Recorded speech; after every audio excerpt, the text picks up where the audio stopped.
পৃথিবী অপার রহস্যময়। বিজ্ঞান সেই রহস্যের জট খুলছে প্রতিনিয়ত। আজ যা অনাবিষ্কৃত তা অবিশ্বাস্যও বটে। আমাদের ডর অনুষ্ঠানে যে ঘটনার মুখোমুখি আপনি হতে যাচ্ছেন তার যুক্তিসিদ্ধ উত্তর নেই। আমরা প্রতিদিনের জীবনে ভয় বা রহস্যকে যেভাবে স্থান দিয়েছি সেভাবে এই অনুষ্ঠান আপনার কাছে জায়গা করে নিচ্ছে। এই অনুষ্ঠানের কোনো ঘটনাই সার্বজনীন নয়। ডর মানে ভয়।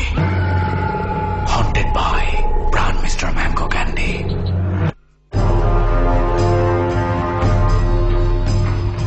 ডরের ৬৩তম পর্বে আপনাদের সবাইকে স্বাগত জানাচ্ছি। আমি আরজে কিবরিয়া।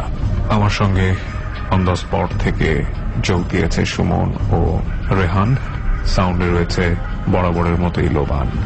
আর আজকে আমরা অতিথি হিসেবে পেয়েছি সিয়াম, রিয়াজ, সত্যায়ন এবং সজীবকে।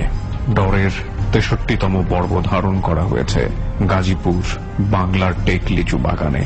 হন্টেড বাই প্রাণ মিস্টার ম্যাঙ্গো ক্যান্ডি। প্রিয় শ্রোতা, অনুষ্ঠান শুরুর আগে গত সপ্তাহে এই জায়গাটিতে যাওয়ার কিছুটা সাউন্ড বাইট বরাবরের মতোই আপনাদেরকে শোনাবো, যেখানে পার্টিসিপেট করেছে সুমন ও রেহান।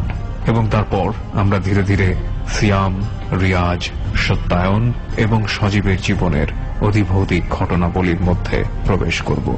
সঙ্গে থাকুন।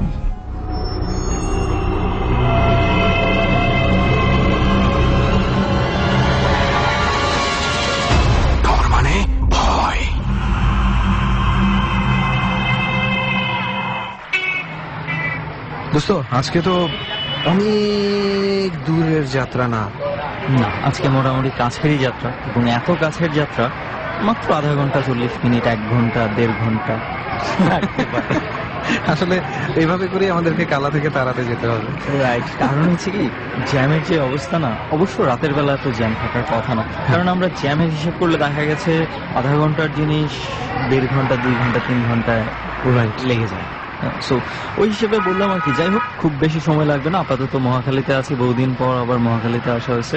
তোর মনে খুব ভালো লাগতেছে মহাখালীতে এসে? না, আমার খুব ভালো লাগতেছে না। ভালো লাগবে যখন আমি তোমারে বলবো, বন্ধু, যে তুমি দুটো সুন্দর দেখে টিকিট কেটে নিয়ে আসো। সুন্দর বলতে বোঝাচ্ছি, ও সুন্দর সিট দেখে। দেখছিলাম দোস্ত, সুন্দর সিট নাই, তুই যা দেখতে পাস নাকি? না, পাবা, যেটা বেস্ট পাও ওইটাই। আচ্ছা চল দেখ, আমার পকেটে টাকা কম তো, আমি যে যা পাইছি নিয়ে আসছি। বাসের একদম পিছনের সিটটা তো ঠিক আছে, আমি একটু সামনের দিকে ড্রাইভারের পেছনের সিট। হ্যাঁ হ্যাঁ, শরীরটা ভালো না তো। হ্যাঁ, ওকে ওকে, ঠিক আছে, গাড়িতে উঠি, রওনা দিই। কালীগঞ্জ পৌঁছে বাকি কথা হবে। আবার সেই গাজীপুর? গাজীপুর না, কালীগঞ্জ। গাজীপুর পার করে না? গাজীপুর পার করে। ওই তো, চল যাই। ঢাকা থেকে বাসে করে আমরা পৌঁছাই কালীগঞ্জে। ওকে, তো এই সেই কালীগঞ্জ। কিছু মনে পড়ে নাই তোর? আগেও আসছিলাম আরেকবার আগে, সেই প্রথম দিকে, একদম প্রথম দিকে। হ্যাঁ, এই জন্যই মানে ভাষা ভাষা ভাবে মনে পড়ছে। এখানে তখন অবশ্য সিয়াম ভাই এসেই রিসিভ করেছিল আমাদেরকে। তো আজকে যেহেতু পরিচিত হয়ে গেছে, এবার আর মানে আমাদেরকে অত কদর করে না। না, আসলে কি, আমরাই ওনাকে অতটা পেইন দেই নাই। যাই হোক, আসলে নিজেরাই পৌঁছে যেতে পারবো। রাইট, কারণ আমরা যেহেতু এই জায়গাটাতে আগে আরো একবার এসেছি, সো আমাদের এখন মোটামুটি পরিচিত, এবং লোকেশনটাতে আমরা যেতে পারবো। আর খুব বেশি দূরেও তো না। হ্যাঁ, এখান থেকে তো ওয়াকিং ডিসটেন্স। রিকশায় যেতে পারবো। তো রিকশা না নেই, দুজন মিলে একটু হাঁটতে হাঁটতে যাই। পকেটের যে অবস্থা, তো শুধু ওই জন্য না, দেখ মানে যাওয়ার সময়ের এনভায়রনমেন্টটা দেখতে চাচ্ছি, বুঝছিস, যে কতটুকু ভয়ানক আসলে এন্ট্রিটাও। Let's walk. ওকে। কিছুক্ষণ হেঁটে আমরা পৌঁছে গেলাম আমাদের আজকের স্পট, বাংলা টেক লিচু বাগান। অবশেষে সেই বাগানে আছি, যদিও রাইট, সিজনে থাকলে হয়তো অন্যরকম একটা মজা পেয়ে যেত। আর কিছুদিন পরে, বেশি দেরি নেই, সিজন চলে আসবে। তারপরে যাই হোক, কিন্তু যে জিনিসটার কোনো সিজন নাই সেটা কিন্তু এখানে অহরহ চলছে না। কিন্তু ঘটনা আছে, আমরা যতটুকু শুনেছি যে এটা সিজনে আমরা যেই লোভটা করছি না, মানে যেই খাবারটার কথা চিন্তা করছি, সিজনেও খুব সাহস করে খুব একটা আগায় এটার প্রতি। রাইট, এই জন্যই এটা একটু অন্যরকম পরিস্থিতি এবং ডরের আগমন এখানে ঘটেছে। এবং সেই জায়গাতে আমাদেরকে সিয়াম ভাই নিয়ে এসছে, এবং সিয়াম ভাইকে নিশ্চয়ই ডরের শ্রোতা যারা রয়েছে চিনে থাকবেন। মানে ইটস অ্যামেজিং, মানে ব্যাপারটা হচ্ছে সেই 6 নাম্বার এপিসোডে উনি ছিলেন আমাদের সাথে, এখন 60-এর উপরে চলে গেছে, মানে দশক পেরিয়ে গিয়েছি আমরা। It's a very happy news for everyone. এবং সিয়াম ভাই আরো একবার প্রমাণ করলো এই জিনিসটা যে ডরে একবার যে আসে সে আসলে ডর টিমের একটা অংশ হয়ে যায়। তো সেখান থেকে সিয়াম ভাই নিজের উদ্যোগেই এটার সন্ধান পেয়েছে এবং আমাদেরকে নিয়ে এসছে একটা লিচু বাগানে। এবং এই লিচু বাগানটাতে এখন যেহেতু বললাম আমরা যে সিজন নাই, সো এখন কারো ইন্টারেস্ট নাই, কিন্তু সিজন থাকলেও খুব একটা মানুষের ইন্টারেস্ট থাকে না, যেটা খুবই অস্বাভাবিক, কারণ এটা নিয়ে অনেক ব্যবসা হওয়ার কথা, লাখ লাখ টাকার ইনভেস্টমেন্ট থাকে এখানে। সো সেই জায়গায় সবকিছু থেকে সবাই কেন বঞ্চিত আসলে? আচ্ছা, তো যে লিচু বাগানটা নিয়ে এত কথা, যে লিচু বাগানে আজকে আমরা আসলাম, তো ঘটনা হচ্ছে যে লিচু বাগান তো দেখতেই পারছেন, বিশাল বড় বাগানটা, বড় বড় গাছ। এটা যখন সিজনে লিচু ধরে অনেক বড় বড় লিচু ধরে। তো সেই লিচু বাগানটা অনেক আগে মানে যে মালিক আর কি, যে মালিকের, তো এই মালিকটা লিচু বাগান বেচছিল এক ব্যাপারীদের কাছে। ওই ব্যাপারীরা লিচু বাগান কেনার পরে ওই যে বাদুর লিচু খেয়ে ফেলাবে, সেজন্য অনেক রাত্রে কিন্তু লিচু বাগান পাহারা দিয়ে পাকলে পরে সেই লিচুগুলি বাজারে নিয়ে বিক্রি করে। তো যে পাহারাদাররা সারা রাত 5-6জন করে পাহারা দিত। তো এই পাহারা দেওয়ার সময় অনেক ভয়ানক ঘটনা ঘটছে। এর মধ্যে কিছু পাহারাদার ওইখানকার কিছু দেখছে বা ওদেরকে কিছু আক্রমণ করছে আর কি, যেগুলা কোনো মানে এই কোনো গরুও না, মহিষও না, তারপরে কোনো মানে যেগুলো পরিচিত কোনো এক ধরনের পশু, হ্যাঁ কোনো এক ধরনের পশু, কিন্তু তারা সচরাচর দেখা যায়, হ্যাঁ দেখা যায় না, ওইগুলা তাদেরকে আক্রমণ করতে খুব ভয়ানক ছিল। তো কন্টিনিউ আশেপাশে যেগুলো আসে তাদেরকে তারাই কামড়াইতে চায়, দিনের বেলা কিছুই না, এগুলো থেকে আসে রাত্রে, খুব ভয় পায়। তো সেজন্য মানে এরকম তাদের অবস্থা সৃষ্টি করলো যে ওই জানোয়ারগুলি যেখানে আর পাহারা দেওয়ার কোনো সিস্টেমই থাকতেছে না, আর পাহারা না দিলে লিচুগুলি খেয়ে ফেলাইতেছে, তখন তাদের ব্যবসাটা লস হয়ে যেতেছে। তো তারপরে কি করবে, কিনা ফেলাইছে, প্রায় 2 লক্ষ টাকা দিয়ে লিচু বাগান কিনা হয়েছে, যেত বড় বাগান। এই টাকাটা তো লিচু পাকা পর্যন্ত অপেক্ষা করতে হবে, পাইকা বিক্রি করে নিলে লাভটা আসবে। তো এইগুলা ধৈর্য ধৈর্য তারপরে এরকম পাহারা দিতে থাকলো। পাহারা দেওয়ার পরে তো কেউ একজনকে ওই জিনিসটা ইসা মানে কামড়াই ফেলে আর কি, মানে দূর থেকে সে কামড়াই ফেলে যারা পাহারা দিচ্ছিল তাদের মধ্যে থেকে একজন এখনো তো রাতের বেলায় আমরা এই লিচু বাগানে আছি, তো এরকম কোন পসিবিলিটি কি আছে যে আমরা কিছু দেখতে পাবো? সেটা আসলে বলা যাচ্ছে না, কখন যে ঘটে তো আছেই, আমাদের আগমন কিউরিওসিটি চলে এসেছে আর কি, নতুন ধরনের একটা কিছু যেটা নাম কেউ জানে না, দেখার ইচ্ছা হচ্ছে। তো হতেও পারে, কেননা এই লিচু বাগান এখনো মানে কোনো ব্যাপারে কিনতে চাচ্ছে না মালিকের পক্ষ থেকে, কিনতে আগ্রহী না। কেন আগ্রহী না সেটা বলতেছি, ধীরে ধীরে জানবো। তো আপনি যেটা বলছিলেন যে কোন একটা অদ্ভুত টাইপ কিছু প্রাণী এসে একজনকে আঘাত করে, মানে তারপর কি হয়? তো ব্লাড সেটা শুরু করলো, কামড় দিয়ে এখান থেকে মাংস নিয়ে যায়, ও চিলাচিলি করা শুরু করলো, কান্নাকাটি করা শুরু করলো, ব্যথায় তো ওকে নিয়ে যায়, নেওয়ার পরে অনেক ট্রিটমেন্ট করে, মানে ওই ইনফেকশন হইয়া বা কিছু হইয়া ও মারা যায় আর কি। তো মারাই যায় অবশেষ। তারপর ওইখানে আর পাহাড়েই দেন, যা গেল গোল্লাই গেল আর কি। তো মালিককে বললো যে এত টাকা লিচু বাগান কিনলাম, আমরা তো এখানে ঠিক মতো লিচু পাইলাম না, কিছু হলো না।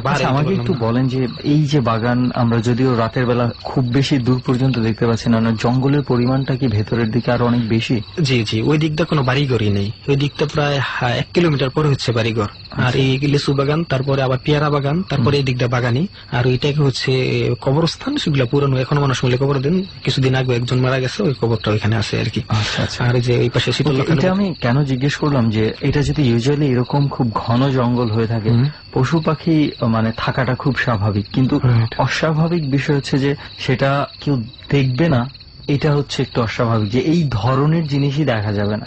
এক্স্যাক্টলি, কিছু ব্যাপার আসলেই অস্বাভাবিক, মানে আমরা হয়তো অনেক সময় চিন্তা করতে পারি না। যেমন উনি মানে আজকে আমরা যে জায়গাটায় আছি, এরকম মনে করো ঢাকা শহরে একটা স্কুল, সেটা যতই সুন্দর হোক না কেন দেখতে, গভীর রাত্রে 12:30 একটার সময় তুই যদি দেখিস স্কুল ঘরে আলো জ্বলছে, এটা কিন্তু অন্যরকম। রাইট, এই জায়গাটাও ঠিক ওরকমই একটা মানে ব্যবসায়িক প্রতিষ্ঠানই আমি বলতে পারি, যে লিচুর বিজনেসই তো করার চেষ্টা করা হয়েছিল এখানে, লিজ নিয়েছিলেন কেউ 2 লাখ টাকা খরচ করে। তো এখন এই লিজিং এর পরে রাতের বেলা কিন্তু অটোমেটিক্যালি, যেহেতু সে লিজ নিয়েছে জায়গাটা তার, তো রাতের বেলা সে কাউকে আসতে দিবে না, অটোমেটিক্যালি কিন্তু ব্যাপারগুলো রাতের জন্য এমটি হয়ে যাচ্ছে, সাধারণ মানুষের চলাফেরা এমনিও কম হয়ে যাচ্ছে। তো কিছু একটা এখানে তৈরি হতেই পারে মানে but আর বিশেষ কথাটা হচ্ছে যেটা যে এখানে তো আমরা দিনের বেলা চলাফেরা করলে অনেক ধরনের আমাদের গ্রামে যেসব প্রাণীগুলি থাকে যেরকম শিয়াল কুকুর বা আদার্স এটাই হচ্ছে আমার দেখি দেখা যায় প্রাণী হয়তো আইডেন্টিফাই করা যাবে, এটা চিতাবাঘ জি। ছিল, এটা ছিল। right. আর আমাদের গ্রামে চিতাবাঘ বা বাঘ টাক থাকার সিনো থাকার কোনো প্রশ্নই ওঠে না। Impossible. গ্রামের যে যদি জঙ্গল থেকেও থাকে হয়তো হ্যাঁ। লোক চক্ষুর আড়ালে ছিল, কিন্তু ওনারা তো বুঝতে পারবে জি জি জি, এই কি? প্রাণীটা ছিল। এই প্রাণীটা ছিল, কিন্তু এটা কেমন প্রাণী, কোন জগৎ থেকে আসলো এই প্রাণী, এটা কেউ Okay, চিনতে পারে না। তারপর কি হলো? আর এটাকে দিনে দেখাও যায় না। তারপর ওই লোকটা চিকিৎসা নিতে নিতে একসময় মারা গেল। মারা যাওয়ার পরে এই বাগানে অন্যরা ভয়ে যে ওদের জীবন আছে, ওদের বউ বাচ্চা বা ফ্যামিলি থেকে দেয় না, এই লিচু বাগান যাক গোল্লায় যাক, পাহাড় আর দেওয়া লাগবে না। তো পাহাড় আর দেয় না, বাদুরটা দূর লিচু খেয়ে সব শেষ। ওই মালিক কি করে, রাত্রেও পাহারা দেয় না, বাদুরটা দূরে খাইয়ে শেষ যা থাকে তা অল্প টাকা বিক্রি করে আর কি। আচ্ছা তো আবার এই লিচু গাছ যে কাইটা ফেলাবে, এত বড় বাগান মাথাইতে এত বিশাল সময়, হ্যাঁ, তো সেজন্য এটা মায়ায় কাটতেও পারে না। তো অনেক ব্যাপারীর কাছে আলাপ করে লিচুর সিজন আসলে যে 50,000 20,000 একদম সস্তা যা বিক্রি পেলো করে। তাতেই দিয়ে দেওয়ার জন্য। দিয়ে দেওয়ার জন্য। তো 2-4 বছর হয়ে গেছে, 5 বছর হয়ে গেছে। তো আমার পার্বতী বেশি চাচা লিচুর ব্যবসা শুরু করছে আর কি। তো বেশ লাভবান হয়েছে কয়েক জায়গায়। চিন্তা করলো অত বড় বাগান লিচুর, খুব সুন্দর, এটা কিনলে তো অনেক ভালো লাভবান হয়ে কিন্তু যাবে, অল্প টাকায় কেনা যাবে। অল্প টাকায় কিনা যাবো। তো চিন্তা করলো যে ঘটনা আগে হয়ে গেছে, এখন আর হবে এইগুলা, এখন তো যুগই পাল্টাই গেছে। এরকম চিন্তা করে উনি 4-5 জন মিলে আর কি ব্যবসা করতো। তো ওদের সাথে শেয়ার করলো যে আমরা ওই বাগানটা নিবো। তো সবাই খুব সাহসী ছিল, ওনার সাথে হয়ে গেছে, আমার সাথে হবে না। তারা এটা নিয়ে নিল। তো যখন পাহারা দেওয়ার সময় আসলো আর কি রাত্রে, তো তারা পাহারা দেওয়া শুরু করলো, হাতিয়ার টাতিয়ার নিয়ে রাখলো আর কি, যেগুলো আক্রমণ করা প্রস্তুতি নিয়ে। Okay. তারপরে এখন বিদ্যুৎ আসছে, বিদ্যুতের লাইট দিয়া, তারপরে দাও টাও অনেক কিছু নিয়ে আর কি পাহারা দিত। তো ঘুমাইতো না কেউ, সিফটি করে নিত। Shift wise তারা পাহারা দিত। তো এরকম আবার ওই যে কিছু ঠাডা বলে আর কি আমাদের গ্রাম অঞ্চলে, লেচু বাগানে বান্ধে এটা টাইনা টাইনা দড়ি দেওয়া শব্দ করতো যাতে বাদুরগুলি না আসতো। তো সব ঠিকঠাকই ছিল। তো 10-15 দিন পরে হঠাৎ করে মানে কিছু দূর থেকে মানে শিয়ালের শব্দ না, ঠিক কুকুরের শব্দ না, মানে অন্য একটা কোনো প্রাণী, মানে অপরিচিত কোনো প্রাণীর একসাথে অনেকগুলি ডাকছে আর কি, এরকম তারা ফিল করলো বা শুনলো আর কি সবাই মিলে।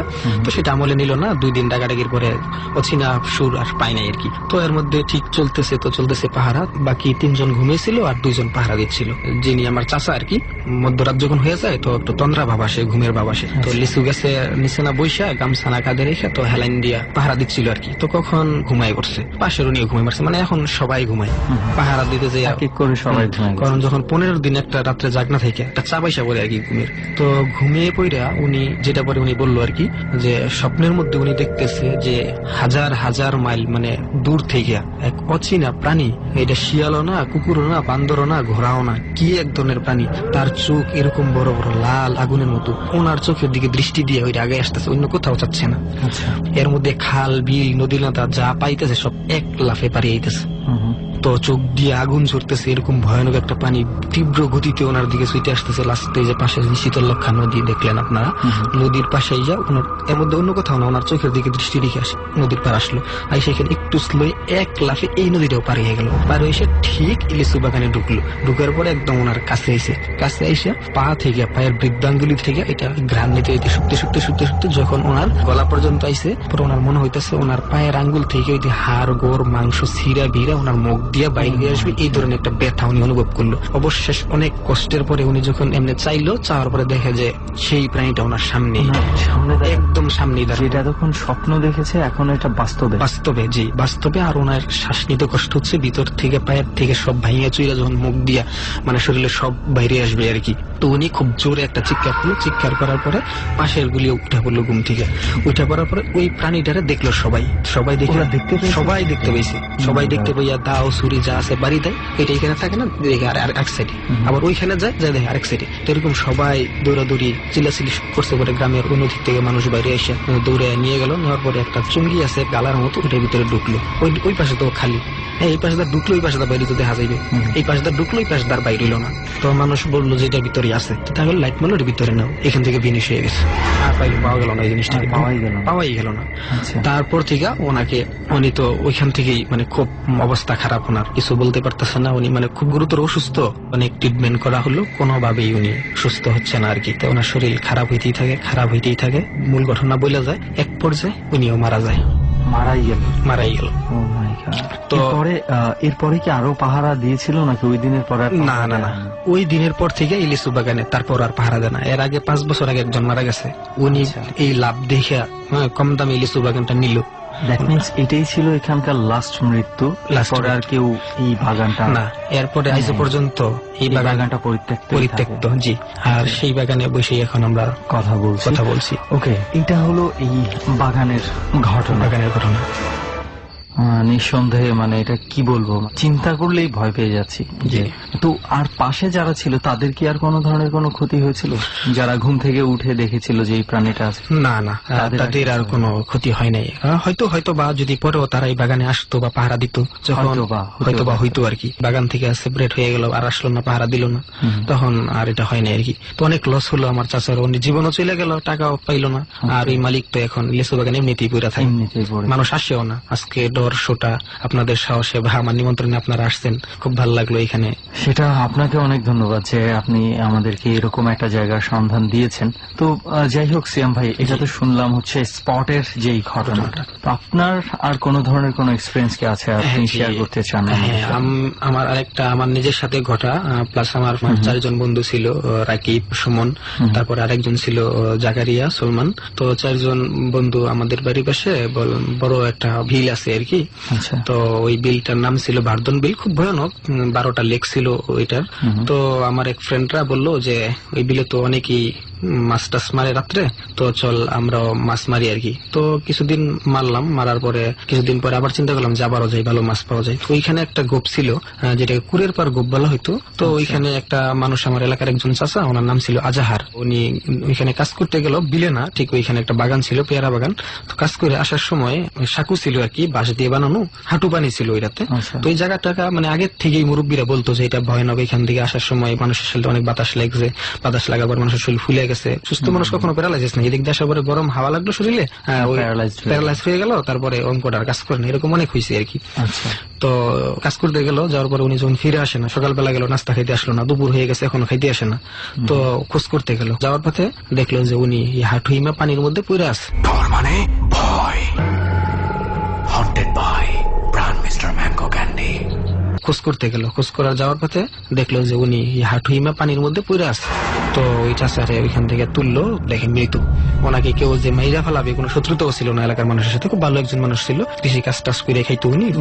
কোন ধরনের কোন সিমটম না, উনি যে সুইসাইড করবে সেটাও না, কোন মানুষ মারলে একটা চিহ্ন থাকবে, ওইটার চিহ্ন তা ওনার শরীরে ছিল না, কিচ্ছু না। মানে একদম যেই সুস্থ মানুষ, ওই সুস্থ মানুষ হাঁটু হিমা পানির মধ্যে মাথা নিচের দিকে দিয়া, মানে উপরে পানি পড়ে দিছে আর কি।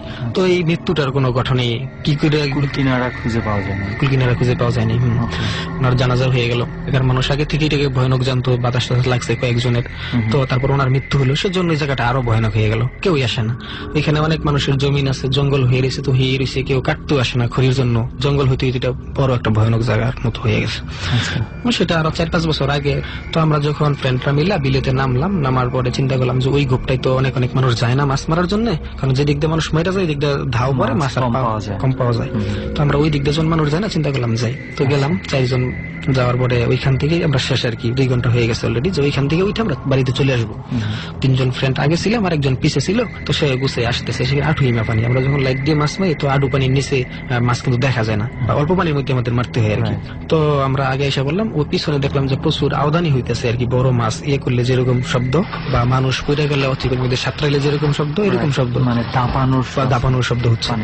তো পিছনে তাকালাম, তাকাই দেখলাম যে আমাদের ফ্রেন্ড রাকিব, সে ওইখানে এইভাবে পয়রা ধাওয়াইতেছে আর কি। হঠাৎ করে আডু পানির মধ্যে বিশাল পানির সৃষ্টি হয়ে গেল, পানি পাক খেয়েছে। এতটুকু পানির মধ্যে তো এরকম হওয়ার কথা না। তাহলে আমরা এই জায়গার মধ্যে আমাদের আসা উচিত হয় না আর কি, ভয়ও লাগতেছে, ওরা কি যে ধরতে গেলে আমরা নিজেই কি এখানে ডুবে যাই কিনা। রাত্র তখন প্রায় 12টার উপরে বাজে। তো গ্রামের মানুষ শুয়ে পড়ছে, আর বিল থেকে অনেক দূরেই মানুষের বাড়ি। চিৎকার করলেও যে শুনবে কোনো পসিবল না, আর চিৎকার শুনলেও আসবে না, কারণ মানুষ করে না অন্য কেউ করে, এখানে অন্য মানুষ বয়ে আসবে না। তো কি করবো, ডোয়ার বয়ে রেখে ওকে নিয়ে যেতে হবে। হাত বাড়াই দিলাম, হাতে ধরলো, ওইটা আসলো। উঠার পরে ও খুব ক্লান্ত হয়ে গেছে, তো ওরা 2জন মিলে আর কি ধরে নিয়ে আমরা টানে উঠলাম। রাস্তাটা যখন হাঁটতেছি, তো যে রাস্তায় গিয়ে রাস্তা, তো বললাম যে কুরের পার, মানুষ আগেই আসতো না। দিনের বেলা একজন 2-3 বছর আগে এখানে হাঁটু পানিতে ময়রা মারা গেল। তো ওকে এই গালাটা পাস করে যখন সামনে গেলাম, তো আমরা বাঙ্গুরালি একটা জিনিস আমাদের গ্রাম অঞ্চলে বলে বাতাসটা পাক খাইয়া ঘুরে সামনে যা পাই হ্যাঁ, ভেঙে এটা অনেকটা মানে স্থলভাগে যেটা বাতাসের ঘূর্ণির ফলে এটা তৈরি হয়। হ্যাঁ। কি হয়তো দেখে থাকবেন হঠাৎ করে আশেপাশের মানে কাগজ যা ময়লা আবর্জনা একভাবে ঘুরতে থাকে। জি জি জি জি ঠিক। তো এরকম সেটা অনেক বড় আকার নিয়ে বিলের ওই পাশ থেকে বিলের পানি একদম পাল্টাইয়া একদম বাঁশঝাড়ের উপর দিয়ে বাঁশঝাড়টা মস্তায় ভাঙে একদিকে ফালাই দিছে।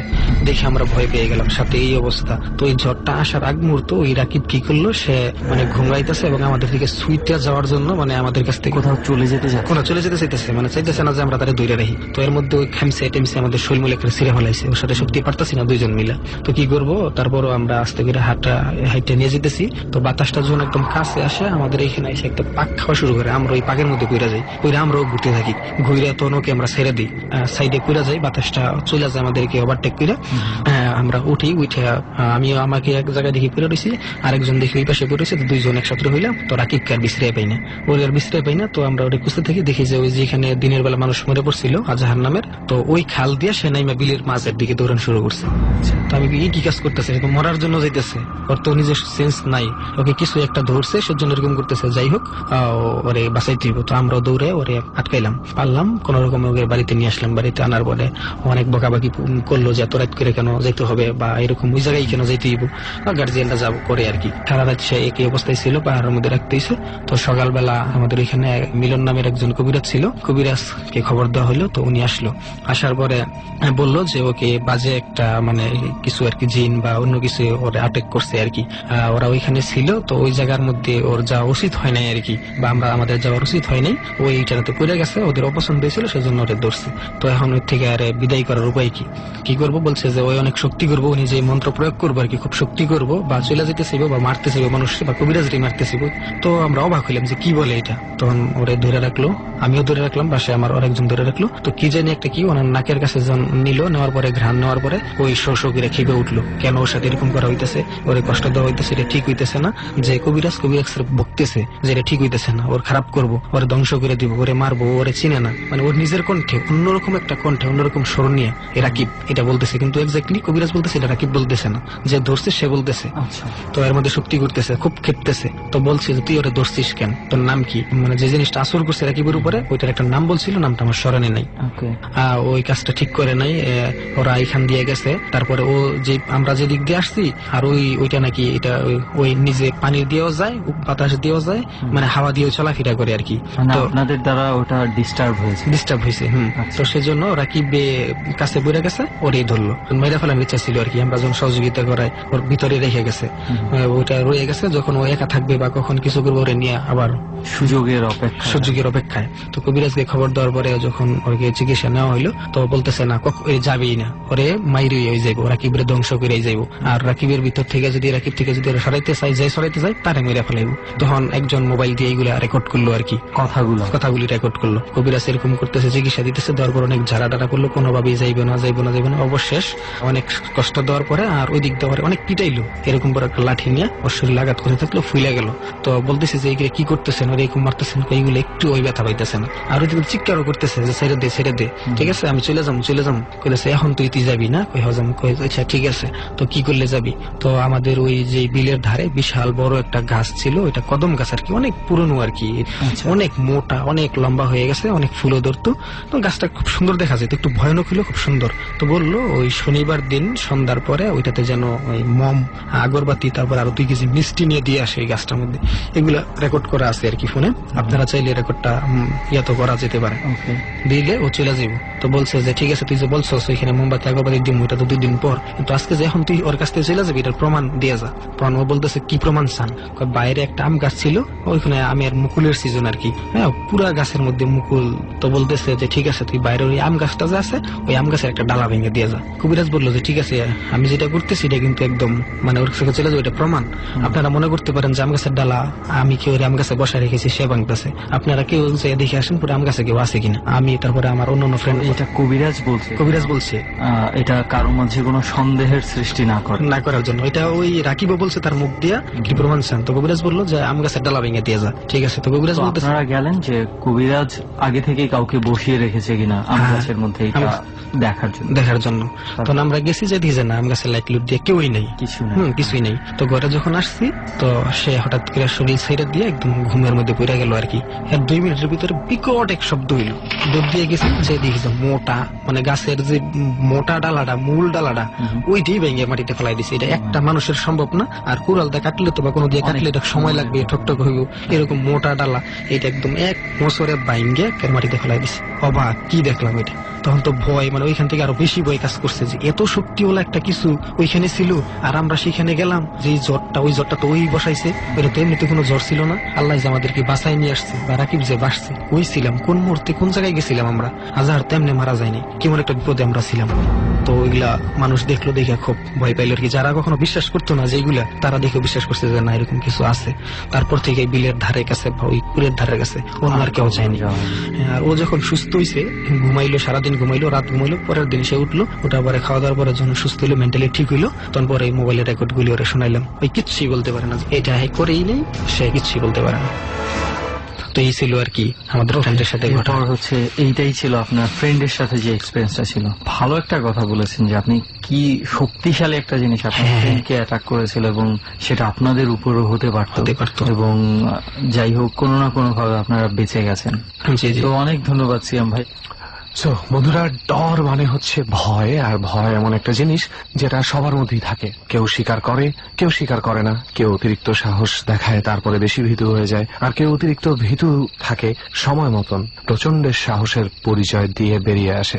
আর যারা বেরিয়ে আসে এই প্রচন্ড সাহসের মধ্যে দিয়ে, তাদেরই সৌভাগ্য হয় ঘটনাগুলো বাইরে এসে বলার। আর তাই সবসময় বলি যে সত্যিকারের যে ভয়ের ঘটনাগুলো, সবচেয়ে ভয়ঙ্কর ঘটনাগুলো বলার জন্য বোধ হয় দুর্ভাগ্যজনকভাবে সচরাচর কেউ বেঁচে থাকে না। যাই হোক, ডর মানেই অনেকের ভয়ের গল্প, অনেকের ভয়ের অভিজ্ঞতা।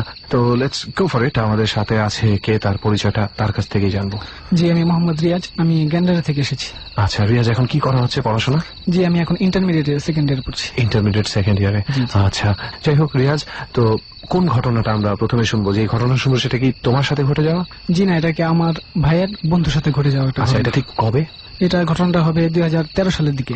আচ্ছা, 2013, মাত্র কিছুদিন আগে। জি। তো ঘটনাটাতে আমরা চলে যাবো সরাসরি তাহলে? হ্যাঁ, সরাসরি প্লিজ। তা ঘটনাটা কোন এক মেডিকেলের মর্গের ঘটনা, মেইনলি মর্গের বাইরে আর কি ঘটেছে একটা ঘটনা। আচ্ছা। তো আমার ভাইয়ের যে দুইটা বন্ধু ছিল, তারা রাত্রেবেলা মর্গের সামনে রাস্তা দিয়ে আর কি আসছিল বাসার দিকে। তা আসার পথে এক বড় ভাইয়ের সাথে দেখা হলো, সেখানে তারা গল্প গুজব করতে করতে 1:30-2টা অব্দি বেজে গেছে রাত। আচ্ছা। এখন তারা যে পথ দিয়ে যাবে, সেই পথটা হচ্ছে মর্গের সামনে দিয়ে তাকে ক্রস করে যেতে হবে, বাসায় যেতে হবে। যাওয়ার পথে মর্গে যে যাওয়ার পথে একটা রাস্তা গেটে একটা লোককে তারা দাঁড়িয়ে থাকতে দেখলো। লোকটা কেমন যেন ছিল, দেখতে একটু উদ্ভট ধরনের। আচ্ছা, আমি একটা জিনিস একটু কনফিউজড হয়ে গেলাম যে মর্গ তো একটা বিল্ডিং এর যে কোনো একটা অংশে থাকে। জি জি। শুধু মর্গের জন্য তো আলাদা বিল্ডিং বোধহয় হয় না, হয় কি? জি না, হয় না। ওটা কি মর্গের যে গেটটা আছে, সে ঠিক ওই গেটের সামনে আর কি, লোকেশনটার কি আনুমানিক। আচ্ছা আচ্ছা, মানে ব্যাপারটা আমি একটু আমার শ্রোতা বন্ধুদের উদ্দেশ্যে আসলে এতগুলো প্রশ্ন করা, তো আমি একটু বুঝিয়ে বলে রাখি যে অনেক হাসপাতালই এমন আছে যে মর্গের জন্য গেটওয়েটা থাকে আলাদা, অন্য একটা সাইড থেকে, পেছন থেকে বা সাইড থেকে মর্গে সরাসরি চলে যাওয়া যায়। খুব সম্ভবত এরকম একটা পথ দিয়েই আপনার ফ্রেন্ডের বড় ভাই যাচ্ছিল। জি জি জি। আচ্ছা, তারপর? দুই বন্ধু বাড়িতে ফিরতেছিল, তা তারা উদ্ভট মানুষ দেখতে পেলো। ওরা ওই লোকটা ওই দুই ভাইকে প্রশ্ন করতেছে যে তোমরা এত রাত্রে কোথায় যাও, তোমরা কোথায় থাকো? বলে যে আমরা থাকি সামনে থাকি, আমরা বাসায় যেতেছি, একটু দেরি হয়েছে আজকে বাসায় যেতে। ঠিক আছে, এত রাত্রে বলে এখানে চলাফেরা করবা না, আর এখান দিয়ে সোজা হাঁটা দিবা, পেছন দিকে ফিরে তাকাবা না, যে পেছনে কি হইতেছে কেউ ডাকলে তোমরা পেছন ফিরে তাকাইবা না, তোমরা সোজা হাঁটা দিবা। ওরা হাঁটা শুরু করলো মর্গের সামনে দিয়ে আর কি, হাঁটা শুরু করলো গেটের সামনে দিয়ে আর কি। তো যাওয়ার পরে এক বন্ধুর মানে শয়তানি খেললো, যে চিন্তা করলো যে না, বলছে যখন পিছে তাকায় দেখবো কি হয়, কেউ ডাক দিলে আমরা পিছে তাকিয়ে দেখবো, জাস্ট কৌতূহল। জি জি। পরে তারা কিছু দূর আগানোর পর তারা দেখলো পিছন থেকে তাদের কেউ ডাকছে, রকি রনি বলে বলে। তো তারা পিছনে ডাকছে, হ্যাঁ হ্যাঁ নাম ধরে ডাকছে। তো পেছনে তারা ঘুরে তাকালো, তাকানোর পর দেখলো যে দুইটা বন্ধু সেখানে দাঁড়িয়ে আছে। তাদের এমন দুজন বন্ধু, যে বন্ধু নাকি ঢাকায় থাকে না, তারা থাকে হলো গ্রামাঞ্চলে, এবং তাদের সাথে অনেকদিন কন্ট্যাক্ট হয় না, খুব একটা কানেকশন নেই এমন বন্ধু। ওই বন্ধুর নাম ছিল প্রান্ত। প্রান্ত বলছে আরে কি অবস্থা, কি খবর তোর? কুলকে এই তো ভালো। ওর সামনে কাছে আয়। ওর তারা যখন কাছে গেলো, এক পর্যায়ে তারা হাঁটতেছিল, হাঁটতে হাঁটতে কখন তারা মর্গের একদম গেটের সামনে চলে আসছে, টেরও পাইনি। তখন হঠাৎ লক্ষ্য করা গেল যে একটা বন্ধু সেখানে নেই, যে দুজনকে তারা দেখছিল। আচ্ছা। তাহলে বললো প্রান্ত তোর সাথে যে ছিল আমাদের বন্ধু, ও কোথায় গেল? ও সেই গেট আনতে গেছে। কখন গেল কিছু টের পাইলাম না, আমার চোখের সামনে তো ছিল, তা কোথায় গেল হঠাৎ করে আমরা খেয়াল করলাম না। এই তো চলে আসবো। তা মর্গে গেটে যাওয়ার পরে একদম গেটের কাছাকাছি যখন দাঁড়িয়েছে, তখন দেখলো যে প্রান্ত নামে যে বন্ধুটা আস্তে আস্তে হাওয়ায় মিলে যাচ্ছে, অদৃশ্য হয়ে যাচ্ছে চোখের সামনে। বুঝলাম না, যে তারা যখন দেখতেছিল তখন হাওয়ায় দেখতেছে বেরিয়ে যাচ্ছে মানে কিভাবে? মানে আস্তে আস্তে আবছা হয়ে যাচ্ছে, জিনিসটা মানে গায়েবের পর্যায়ে চলে যাচ্ছে অটোমেটিক। তারা বুঝতে পারছেন না মানে কি তার হচ্ছে। শরীরের এফোর ওপর কি দেখা যাচ্ছিল? না, না, এরকম না। একটা ব্যাপার। না না এই ফোর না আর কি, সে আর কি হাওয়ায় অদৃশ্য হয়ে যাচ্ছে আস্তে আস্তে চোখের সামনে। তো তারা ব্যাপারটা বুঝতে পারলো না। পরেলা রনি বলছে যে দোস্ত দেখ তুই আমার চোখের সামনে কি হচ্ছে, এটা তো হ্যালুসিনেশন না, আমার তো সেন্সই আছে আমাদের, তা এটা আমরা কি দেখছি চোখের সামনে। আচ্ছা, তারপর? রকি বললো যে না দোষ ভুলে গেছে, মজা করাটা উচিত হয়নি, আমরা এখন অনেক বড় বিপদে ফাঁসছি। তখন তার পিছনে শুনতে পেলো যে তার পিছন থেকে তার ডাক শুনতে পেলে যে তার এমন সব আত্মীয় স্বজন তাদেরকে ডাকা শুরু করলো রকি রনি বলে, যা নাকি দুনিয়াতে বেঁচে নেই। তখন my তাদের আর সাহস হলো না যে পিছনে ফিরে তাকায় দেখবে, এবার তাদের সাহসে কুলায়নি। তারা কি করলো, তখন তারা অলরেডি মর্গের গেটের সামনে। মর্গের গেটের সামনে দাঁড়াইছে এবং সেখানে একটা লোকও নেই, কোনো জনপ্রাণীও নেই সেখানে। যে উদ্ভট লোকটা ছিল গেটের সামনে প্রথমে তাদেরকে সাবধান করেছিল, জি, সেও তো নেই। কেউ নেই ওখানে। মাই গড। তো যাওয়ার পথে তারা চিন্তা করলো যে না এখান থেকে তাদের বের হতে হবে, তারা অনেক বড় বিপদে ফেসে গেছে। তখন তারা ফার্স্টলি হাঁটা শুরু করলো। হাঁটতে হাঁটতে তারা যখন মগটা ছাড়া সামনে চলে আসলো তখন আরেকটা বড় ভাইয়ের সাথে দেখা হইলো। তো দেখার পরে বললো যে তোমরা এখানে কি করো? পরে কি না আমরা এখানে একটু আসছিলাম তো দেরি হয়ে গেছে, বাসায় ফিরতেছি। আচ্ছা, বলো কি না খবরদার এখানে চলাফেরা করবো না, যাও বাসায় যাও। এটা কে এত রাত্রে বলছে আসছো কেন? এটা কি তাদের আরেকটা পরিচিত বড় ভাই আর কি বলছে সেখানে। ওই এলাকারই? জি জি জি, সে সম্ভবত হসপিটালে কর্মরত ছিল। আচ্ছা আচ্ছা। পরে বললো যে তোমরা গেটের সামনে পাচারি করতেছিলা, আবার দেখলাম পিছিয়ে ঘুরে কাদের সাথে যেন কথা বললা, কি কে ছিল? তোমাকে পাগল হয়ে গেছো নাকি অন্য কিছু? মানে উনি কাউকে দেখতে উনি পায়নি, কাকে শুধু দেখেননি। শুধু দেখতে পাচ্ছে দুইটা ছেলে পিছনে ঘুরে জি জি কথা জি, বলছে। হ্যাঁ তোমরা হাঁটতে কোথায় চলে গেলা, এটা কেমন হইলো বুঝলাম না কিছু। আচ্ছা, তখন বললো যে আমরা একটা এরকম লোক দেখলাম, যে এরকম লোকটার আমি একটা কথা বলতে ভুলে গেছি, যে লোকটা তাদের বলছিল পিছিয়ে ঘুরে তাকেও না, সেই লোকটার শরীরে ক্ষত বিক্ষত দাগ ছিল। এটা কি তাজা ক্ষত বিক্ষত? হ্যাঁ তাজা তাজা ক্ষত বিক্ষত, এই ফোড়ো করা ছিল ঘাড়ের সাইড দিয়ে আর কি, একটু মানে রক্ত জমে ছিল সেই জায়গায়। মাই গুডনেস, এই এটা কথাটা কি miss তোদের করে দুজনের ভয় পেয়ে যাওয়ার কথা ছিল? ভয় পাই, কিন্তু তারা ভয় পায়নি, তাদের আবার একটু দুঃসাহসী মানে টাইপের দুই ছিল তো। বন্ধু মিলে একসাথে থাকলে আসলে অনেক কিছু অনেক সময় খুব মজার মনে হয়। হ্যাঁ, হ্যাঁ, হ্যাঁ। তখন তারা বিবরণ দিল যে আমরা এরকম একটা লোক দেখলাম আমাদের যে গেটের পাশে, তখন বলছিল পিছিয়ে ঘর তাকাইতে মানে কিন্তু আমরা তাকিয়েছিলাম। কোন লোকের কথা বললো যে এরকম ঘাড়ের সাইডে কাটা ছিল এবং পরনে পোশাক ছিল। আচ্ছা। ও মাই গড, এই লোক তো 2 দিন আগে মারা গেছে, এই লোক তো বেঁচে নেই, তা তোমরা কাকে দেখলা? এ লোক বেঁচে নেই? বেঁচে নেই। তখন তারা বললো, তখন বড় হয়ে বললো যে এখান দিয়ে আইসো না, আল্লাহ পাক তোমাদের বাঁচাইছে, তোমরা ভবিষ্যতে এরকম আর কাজ করো না, তোমরা বাসায় চলে যাও। আর পেছন দিকে যদি কেউ আবার ডাকে ভুলেও পেছনে ফিরে তাকাইবে না। পরে তারা বাসা চলছে, বাসায় ফেরার পথে অনেকবার তারা রাস্তায় যাওয়ার পথে পেছন থেকে অনেক ডাক শুনছে, তাদের আপন জনের গলা ধরে আর কি ডাকছে, কিন্তু তারা একবার পেছন ফিরে তাকায়। মাই গুডনেস, আসলে কখন কার সাথে মজায় মজায়ও কি ঘটে যায়। তাই আমি সবাইকে একটু বলতে চাই যে অনেক সময় দেখা যায় যে 2-3 জন বন্ধু একসাথে থাকলে অনেক রকম প্ল্যান করে, যে চলো আমরা প্ল্যান চেট করি, চলো আমরা আজকে মর্গে যাই, চলো আমরা আজকে কবরস্থানে থাকি, চলো আমরা আজকে একটু শ্মশান ঘাট থেকে ঘুরে আসি। সাহস কিন্তু মাঝে মাঝে ধোকা দেয়। মনে হয় যে আমার অনেক সাহস আছে, আমি গেলে পারবো, কিন্তু যখন সামনাসামনি সেই সিচুয়েশনটা পড়ে অনেক বাহাদুর অনেক সময় চোরের চেয়েও ভীতুতে পরিণত হয়। তখন কিন্তু আর কোনো উপায় থাকে না, কারণ সাহস করে ভুলটা করা হয়ে গেছে। যাই হোক রিয়াজ, এই গল্পটা থেকে আমরা অনেক কিছু শিখলামও, যে আমাদের কি করা উচিত আর কি করা উচিত না। এছাড়া আর কোনো এক্সপিরিয়েন্স? জি, আরেকটা ঘটনা আছে, ওটাও একটা মর্গের কাহিনী, আচ্ছা। ডাক্তার নার্সের কাহিনী। প্লিজ। একটা লোকের মার্ডার হয়েছে, তো মার্ডার হওয়ার পরে লাশটা এত আর কি বিভৎস দেখাচ্ছিল, মানে এফোর করা শরীর, ক্ষত বিক্ষত জায়গায় জায়গায়, মানে খুন হওয়া লাশ এবং আচ্ছা খুব খারাপ অবস্থা লাশ। আচ্ছা, একটু জিজ্ঞেস করে নি রিয়াজ, এই ঘটনাটা তুমি কার কাছ থেকে শুনেছো? যেটা আমার ভাইয়ের কাছ থেকে শোনা। তোমার ভাইয়ের কাছ থেকে? জি, জি। আচ্ছা। লাশের অবস্থা খুব খারাপ, তা সেটা আগে পোস্টমর্টম করতে হবে, যেহেতু খুন কে করছে সেটা জানা যায়নি, সেটা মর্গে দেওয়া হয়েছে পোস্টমর্টম করার জন্য। 2টা নার্স ছিল, একটা ডাক্তার ছিল, তো তারা যথারীতি পোস্টমর্টম করার জন্য রুমে নিয়ে গেছে। চিন্তা ডাক্তার আর কি কনফিউশনে পড়ে গেছে যে লাশ এরকম মানে একটু ভেজাল আর কি, এরকম কাজটা করার কি। তা তিনি কেচি নিলেন, ছুরি নিলেন এবং একটা নার্সকে বললেন যে তুমি যাই যে কাজটা করো, আমি এটা এখন করা শুরু করবো আর কি, কাটবো লাশটা। তিনি বলে আচ্ছা ঠিক আছে। সে নার্স চলে গেল, নার্সটা ফিরে আসছে না। তিনি চিন্তা করলেন আচ্ছা ঠিক আছে আমি কাজ করা শুরু করি। তা কাজ করা যখন শুরু করবেন তখন সেখানে বিদ্যুৎ চলে গেল, জায়গাটা সম্পূর্ণ অন্ধকার হয়ে গেল। তখন ডাক্তার ছিল, সাথে ছিল একটা নার্স। আনফরচুনেটলি তাদের সাথে কোনো টর্চ লাইট ছিল না। তখন তিনি নার্সকে বলেন যে যাও তুমি একটু দেখো আলোর ব্যবস্থা করতে পারো কিনা। আচ্ছা, হসপিটাল যেহেতু ইউজুয়ালি জেনারেটর থাকার কথা। জি, সেখানে কোনো জেনারেটর ছিল না। আচ্ছা। তখন নার্সকে পাঠালেন যে তুমি যাও দেখো আলোর ব্যবস্থা করতে পারো কিনা। তো সে সামনে যাওয়ার পরে চিৎকার করলো, তখন ডাক্তার ছুটে গেলেন। ছুটে যাওয়ার পর দেখলেন যে 2 জন নার্সই ক্ষত বিক্ষত অবস্থায় মাটিতে পড়ে রয়েছে এবং গল গল করে রক্ত বেরোয়, সাদা মেঝ ভিজে আছে রক্ত দিয়ে। এরপরে যে কি হয়েছে সেটা কেউ আর কি বলতে পারে না। ডাক্তারটা পরে ডাক্তারটাকে পরে ওখান থেকে উদ্ধার করা হয় অর্ধমৃত অবস্থায়। পরে ডাক্তার যা বললো যে সেখানে যাওয়ার পর দেখেন 2টা নার্স মার্ডারের মতো হয়েছে, সারা শরীরে কাটা ক্ষত বিক্ষত দাগ, রক্ত মেঝেতে ভিজে আছে এবং সামনে দেওয়া দেখলেন যে লাশটা তিনি পোস্টমর্টম করবেন সেই লাশটি তার সামনে ক্ষতবিক্ষত অবস্থায় দাঁড়িয়ে আছে, দাঁড়িয়ে আছে এবং তার শরীরে টপাটপ রক্ত মাটিতে পড়ছে আর কি। তা পড়ার পরে ডাক্তার তো তখন ভয় পেয়ে গেলেন যে ডাক্তারকেও সে আসলো এবং অনেক আঘাত করলো, ডাক্তার সেখানে সেন্সলেসে পড়ে গেল। পরদিন যখন উদ্ধার করা হলো তখন ডাক্তারকে হসপিটাল নেওয়া হয়েছিল, নার্স দুটো আর কি মারা গেছে এবং যে লাশটা আর কি পোস্টমর্টম করার জন্য ছিল সেই লাশটা পরে আর পোস্টমর্টম করা হয়নি, কারণ লাশটা পোস্টমর্টম করতে যেই গেছে তারই প্রবলেম ফেস করতে হয়েছে। এই ছিল ঘটনা। আচ্ছা, এই লাশটা কার ছিল সেটা কি জানার কোনো উপায় আছে? লাশটা ছিল একটা যুবকের। মানে সে কে ছিল? সে কে ছিল সেটা আর কি কেউ বলতে পারে না, আমি এত তথ্য জানি না এই ব্যাপারে আর কি। এটা জানতে পারলে আমাদের জন্য একটু সুবিধা হতো আর কি, যে আমরা একটু রেফারেন্স খুঁজে বের করতে পারতাম যে অ্যাকচুয়ালি কেন একটা লাশ থেকে এই ধরনের ব্যবহার তৈরি হবে, বা আসলে কি কোনো ভুল ছিল ডাক্তারদেরই নাকি কি। যাই হোক, আরো একটা অদ্ভুত স্টোরি, এটাও ছিল মর্গ রিলেটেড। মর্গ নিয়ে আমরা একটা পর্ব মর্গের ভেতরে গিয়েই করেছিলাম, সেদিন আমরা এই ধরনের কিছু গল্প পেয়েছিলাম। Thank you Riaz. আচ্ছা, এছাড়া আর কোনো এক্সপিরিয়েন্স? এছাড়া আরেকটা আছে, ওটা আমার ভাইয়ের বন্ধুর আর কি ছোটবেলার একটা কাহিনী। আচ্ছা। সে থাকতো তার নানুর বাসায়, মাকে নিয়ে সেখানেই থাকতো। তো তার নানি মারা যায়, অনেকে যে বিশ্বাস করে যে কেউ মারা গেলে আর কি 40 দিন পর্যন্ত তার আত্মার নাকি বাসায় থাকে এবং 40 দিন পর্যন্ত সে বাড়িতে আর কি কোনো টিভি ছাড়া অথবা খেলাধুলা জাতীয় জিনিসটা কি করা হয় না, শৌক হিসেবে। এটা অনেকের বিশ্বাস। তো আমার ভাই যে বন্ধু, সে ছোটবেলায় বন্ধুর সাথে ক্রিকেট খেলতো প্রতিদিন। 35 দিন পর্যন্ত তারা ক্রিকেট খেলা সম্পূর্ণ বন্ধ রাখছে, ছাদে ক্রিকেট খেলা।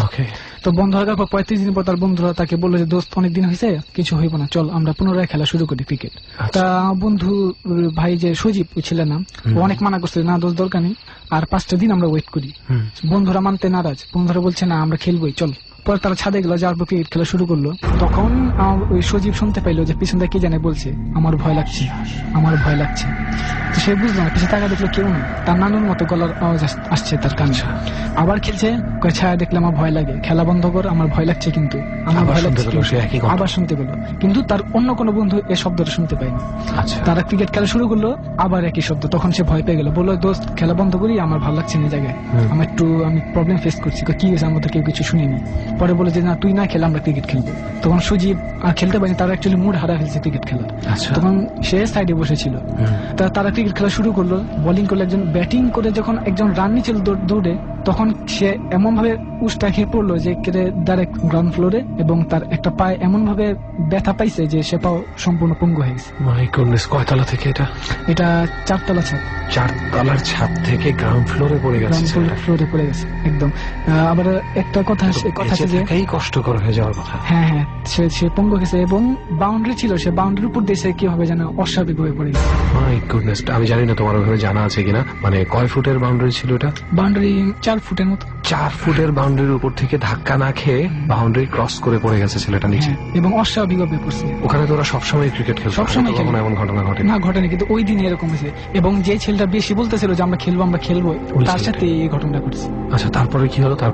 তারপরে এই ছেলে পঙ্গু এবং এই বাড়ির মধ্যে 40 দিন যাওয়ার পরে আর কোন এরকম ঘটনা ঘটেনি। তো ওই যেই ছেলেটা, সজীব নামের ছেলেটা, ও কি ক্লেম করছে যে ও নানুর ভয়েসটাই শুনতে পাচ্ছিল? হ্যাঁ, কিন্তু ও শুধুমাত্র ওই ভয়েসটা শুধু সজীবই শুনেছে, কিন্তু ওর যারা বন্ধু তার সাথে ছিল তারা কেউ এই ভয়েসটা শুনে নাই। ওকে, এই ক্ষেত্রে অবশ্য আমরা একটা জিনিস ধরে নিতে পারি, মানে কিভাবে সে পড়ে গেল এত বড় ওয়াল থাকা সত্ত্বেও। ক্রিকেট খেলতে গেলে সাধারণত এত উঁচুতে ছেলে পেলে লাভ দেয় না। ক্রিকেট খেলা তো বাংলাদেশে সবাই জানে ক্রিকেট খেলা কিভাবে খেলতে হয়। ব্যাটিং করতে গিয়ে দৌড়ানোর সময়, রান নেওয়ার সময় একটা মানুষ এত উপরে কিভাবে লাভ দেয়, তাই না? সো এখানেই ঘটনাটা মন নিয়ে ভৌতিকতায় চলে যাচ্ছে।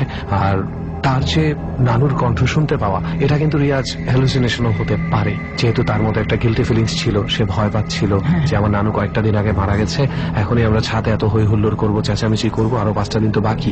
তো সেই হিসাবে এমনও হতে পারে যে সে তার নানুর প্রতি ভালোবাসা থেকেই তার নানুর কণ্ঠটা শুনতে পাচ্ছিল। কিন্তু সে এটা হ্যালুসিনেশন হতে ধরা যেত যদি সে প্রথমবার শুনতো, কিন্তু সে শব্দ সে 3-4 বারের মতো শুনছে। 3-4 প্রথমবার সে খেলা বন্ধ করেনি, ভাবছে মনের ভুল, হয়তো হ্যালুসিনেশন। কিন্তু পরবর্তী 2, দ্বিতীয়বার, তৃতীয়বার যখন শুনছে, তখন সে বুঝলো যে না, এটা হচ্ছে অ্যাকচুয়ালি তার সাথে। So, according to Riyaz, this is a complete supernatural incident.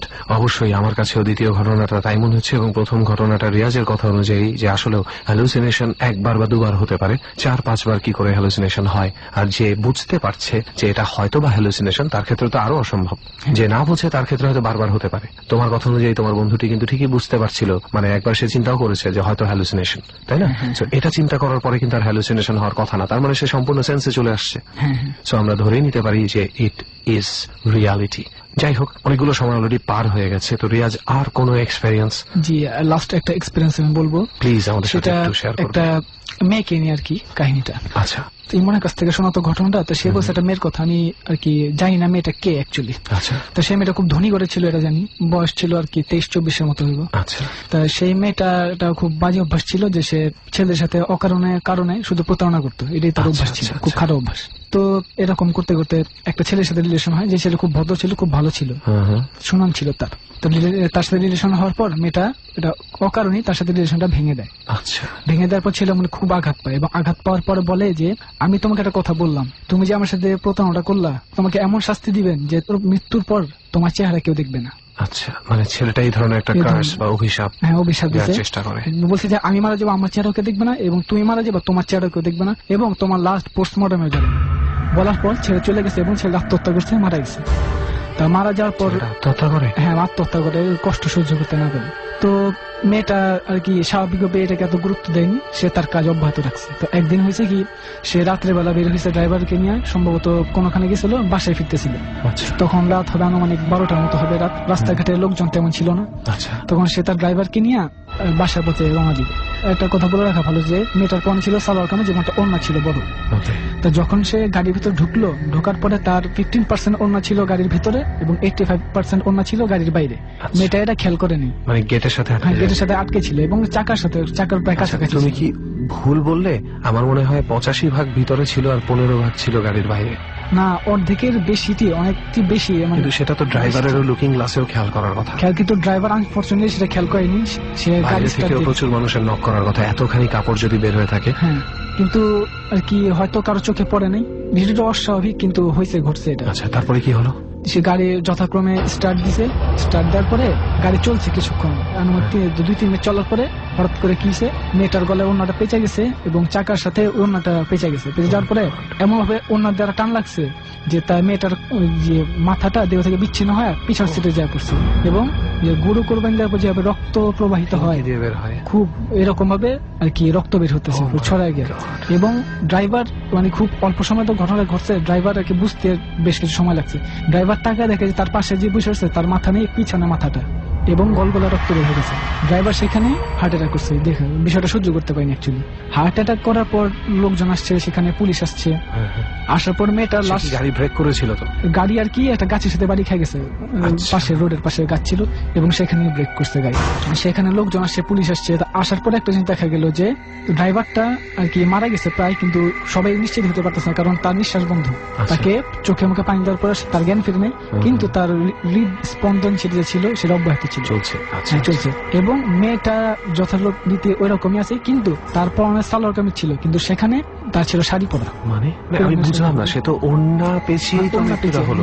কিন্তু তারপর ছিল সালোয়ার কামিজ। লাশটা যখন উদ্ধার করা হলো তখন তাকে দেখা গেল যে সে শাড়ি পরা অবস্থায়, কিন্তু বাসার লোক যারা তাকে শেষবারের মতো দেখছে তখন সে সালোয়ার কামিজ পরা অবস্থায় ছিল, কিন্তু যখন তাকে উদ্ধার করছে তখন দেখলো সে শাড়ি পরা। বাসার মানুষ বিষয়টা আর কি বুঝতে পারলো যে অ্যাকচুয়ালি হয়েছে নাকি, এরকম কেন হইলো।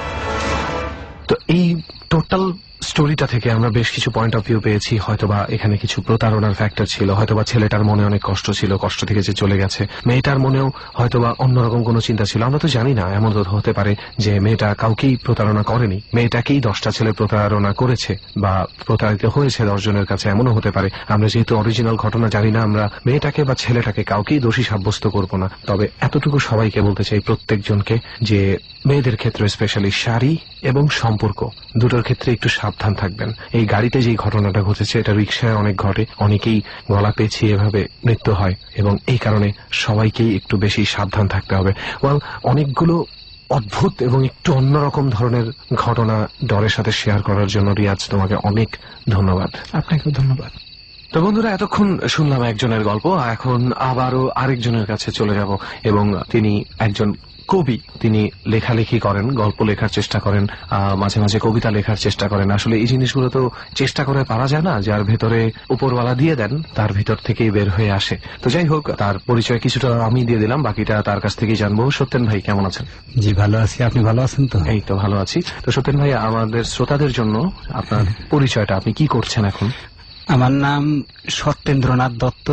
আমি LLB তে অনার্স করছি, আর পাশাপাশি লেখালেখি করছি। আচ্ছা। মানে আমার কবিতা, গান, গল্প মোটামুটি লেখা আছে। আচ্ছা। তো আর একটা নিউজ দিয়ে রাখছি, আমার লেখা 10টা গানের একটা অ্যালবামের কাজ চলছে, ওটা 1লা বৈশাখে রিলিজ হবে। আচ্ছা আচ্ছা। মূলত আজকে আমি যে ঘটনাগুলো বলবো, আমার ইচ্ছা আছে যে পরবর্তীতে কোনো এক সময় এটা আমি লিখিত আকারে বের করব, বই আকারে প্রকাশ বই করার আকারে ইচ্ছা প্রকাশ আছে করবো। আপনার? ইয়েস।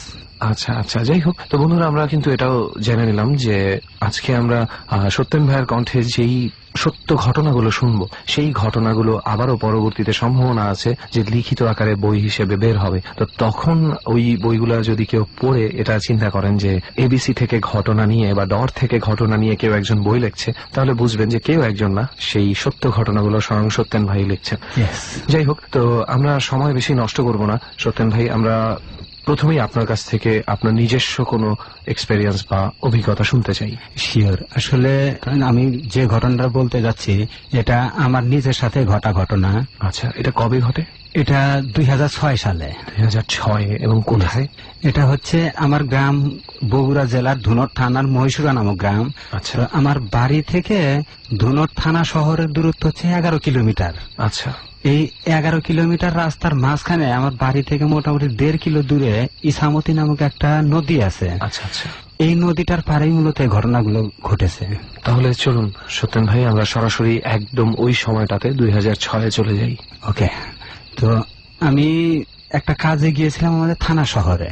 তো থানা শহর থেকে আসতে আমার রাত হয়ে গেছে, এদিকে ঝিরিঝিরি বৃষ্টি হচ্ছে, আকাশে বিজলি চমকাচ্ছে। তো স্বাভাবিক কারণে গ্রামের মধ্যে রাত্রি সাধারণত 9টা সাড়ে 9টার দিকে রিক্সা, ভ্যান বা কোনো যানবাহন পাওয়া মুশকিল। তার মধ্যে যখন বৃষ্টি পড়ে তখন সবাই তো আরামায়েশে থাকে, কেউ বের হতে চায় না। আচ্ছা। তো আমি অনেক কষ্ট করে সেই 11 কিলোমিটারের মধ্যে 5 কিলোমিটার একটা ভ্যানে আসলাম। আচ্ছা। আসার পরে ওখান থেকে আরো 6 কিলোমিটার যেতে হবে আমার বাড়িতে। আচ্ছা। তো যাওয়ার সময় কোনো যানবাহন পেলাম না। কি করলাম, ওই মনের সাহসের উপর ভর করে আমি হেঁটে রওনা হলাম। তখন কয়টা বাজে রাত? তখন মোটামুটি 9:30। 9:30 মানে গ্রামের ওদিকে গ্রামের রাত, অনেক গভীর রাত। অনেক রাত। তো আস্তে আস্তে একটা গ্রাম, সোনামুখী নামক গ্রামটা আমি পার হলাম। পার হওয়ার পরে অনেক বড় একটা পাথার, আমাদের ওদিকে পাথার বলে মানে জনশূন্য এলাকা। আচ্ছা আচ্ছা। তো সেখান দিয়ে এমনি ভৌতিক গল্প ওইখানকার অনেক শোনা গেছে, মানে গুজবের মতন অনেক জি। ঘটনা এখানে অলরেডি আছে। অনেক ঘটনা, অনেক রটনা শোনা গেছে। তো যাই হোক, আমি যখন যাচ্ছি তখন আমার মনে হচ্ছে যে পিছন থেকে কেউ একজন আসছে। আমি জোরে জোরে হেঁটে যাচ্ছি, মনে হচ্ছে সেও খুব জোরে জোরে হেঁটে আমার সাথে চলার চেষ্টা করছে। আচ্ছা। তো যখন আওয়াজটা স্পষ্ট আমি কানে শুনতে পেলাম, তখন আমি আস্তে আস্তে হাঁটার গতিটা কমিয়ে দিলাম। দেওয়ার পরে দেখলাম যে সেই হাঁটার গতিটাও কমে যাচ্ছে। মানে আপনি যাকে অনুভব করছেন পেছনে, যাকে অনুভব করছি, তারও হাঁটার গতি কমে গেছে বলে আপনার মনে হচ্ছে। আমি একসময় দাঁড়ালাম, দেখি সেই পথ চলা মানে সেই আওয়াজটাও থেমে গেল। তো যাই হোক, আমি এভাবে যাচ্ছি, যেতে যেতে সামনে সেই পাথার পার হয়ে সামনে আর একটা গ্রাম আছে, চরভানুডাঙ্গা নাম, সেই গ্রামটাও আমি পেরিয়ে গেলাম। যাওয়ার পরে দুই পাশে বাঁশঝাড়, মাঝখানে রাস্তা, এরকম একটা জায়গা। তো ওই বাঁশঝাড়ে মানে আমার যেদিনের এই ঘটনা তার মোটামুটি 1.5 মাস আগে ওখানে একটা ডাকাতকে একদল গ্রামবাসী মেরে ফেলছিল। আচ্ছা। তার কবরটা দেওয়া হয়েছিল সেই বাঁশঝাড়ের ভিতরে, যে দুই বাঁশঝাড়ের মাঝখান দিয়ে আমি যাচ্ছি। আচ্ছা, তার কোন দিকে ছিল কবরটা? আমি যেদিকে যাচ্ছি তার ডান পাশে কবরটা ছিল, রাস্তার ডান পাশে কবর ছিল। তো আমি হঠাৎ দেখলাম ঠিক আমার সামনে, মানে আমি কবরের কাছাকাছি যখন গেছি তখন দেখলাম রাস্তার বাম পাশ থেকে কোনো একজন ব্যক্তি, চেহারা টেহারা কিছু দেখা যায় না, হঠাৎ দৌড়ে আমার সামনে দিয়ে সেই কবরে গিয়ে দাঁড়ালো। কবরের উপর গিয়ে দাঁড়ানোর পরে দেখি সে আর কেউ নাই, সে লোক আর নাই, উধাও হয়ে গেছে। মানে কবরের উপরে গিয়ে দাঁড়িয়ে আছে? কবরের উপরে গিয়ে দাঁড়াইছে, দাঁড়ানোর পরে সে আর নাই, উধাও হয়ে গেছে। তো মানে আমি প্রচন্ড ভয় পেয়ে গেলাম। ভয় পেয়ে কি করবো ভাবতে পারছিলাম না। তারপরও মানে পথ চলতে থাকলাম, যেহেতু আমাকে যেতে হবে। তো যেতে যেতে খানিক দূরে আবার অনেকটা রাস্তা আছে যেখানে দুই পাশে বাড়ি ঘর কিছুই নাই, কোনো লোকজন নাই। যেহেতু বিজলি চমকাচ্ছে, বিজলি চমকালে অনেক দূর পর্যন্ত দেখা যায়। ঝিরি ঝিরি বৃষ্টি হচ্ছে, আমি ভিজে গেছি। তো আমি এমনিতেই শীতে কাঁপছিলাম, ভয়ে আরো বেশি কাঁপছিলাম। আচ্ছা, যেতে যেতে আমি ঠিক নদী পাওয়ার আরেকটু আগে একটা বট গাছ আছে, সে বট গাছের কাছে গেলাম। দেখলাম যে ওইখানে মনে হচ্ছে যে কোনো একজন মানুষ দাঁড়িয়ে আছে, তাও দাঁড়িয়ে আছে এইভাবে যে সে মাটিতেও না গাছেও না, মাঝখানে মানে শূন্যে ভাসছে বলতে যাচ্ছেন? আসলে শূন্যে ভাসছে নাকি সে গাছ আঁকড়ে ওখানে আছে এটাও আমি স্পষ্ট বুঝতে পারছিলাম না। রাতের অন্ধকারে যতটুকু দেখা যায়, সে ঠিক গাছের ওপরেও না, আবার মাটিতেও না। হ্যাঁ, এই অবস্থায় দেখলাম। তো দেখার পরে আমার তো ভয়ে মনে হচ্ছিল যে গায়ের রক্ত হিম হয়ে যাচ্ছে। অলরেডি তো আপনি কবরের স্থানের সামনে একটা দৃশ্য দেখেছেন, তার উপরে শুরু থেকেই মনে হচ্ছে কেউ একজন পেছনে হাঁটছে। তো ওই সিন দেখে আপনি আরো ভয় পেলাম। তো যাই হোক, নদীর পাড়ে গিয়ে দাঁড়ালাম।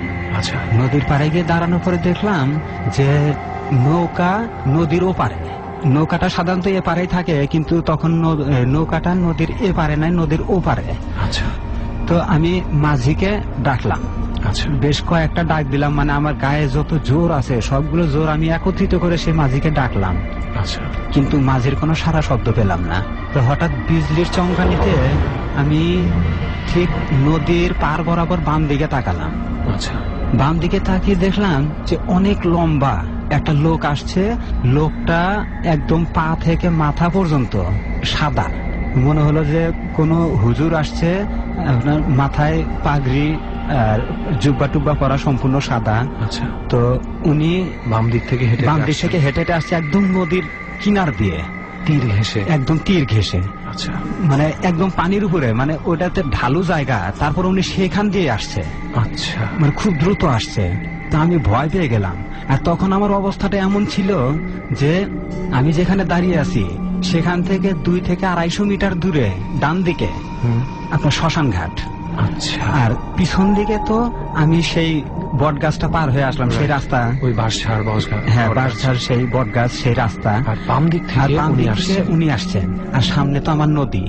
আমি কোন দিকে যাবো? পুরো আটকে গেছেন আর কি? পুরো আটকে গেছিলাম আমি, মানে এমন একটা স্তম্ভিত হয়ে গেলাম যে আমি ওখানে ভয়ে কেঁদে ফেললাম। আমি আর দাঁড়াতে পারছিলাম না, আমি ওখানে বসে পড়ছি, আমি কেঁদে ফেলছি।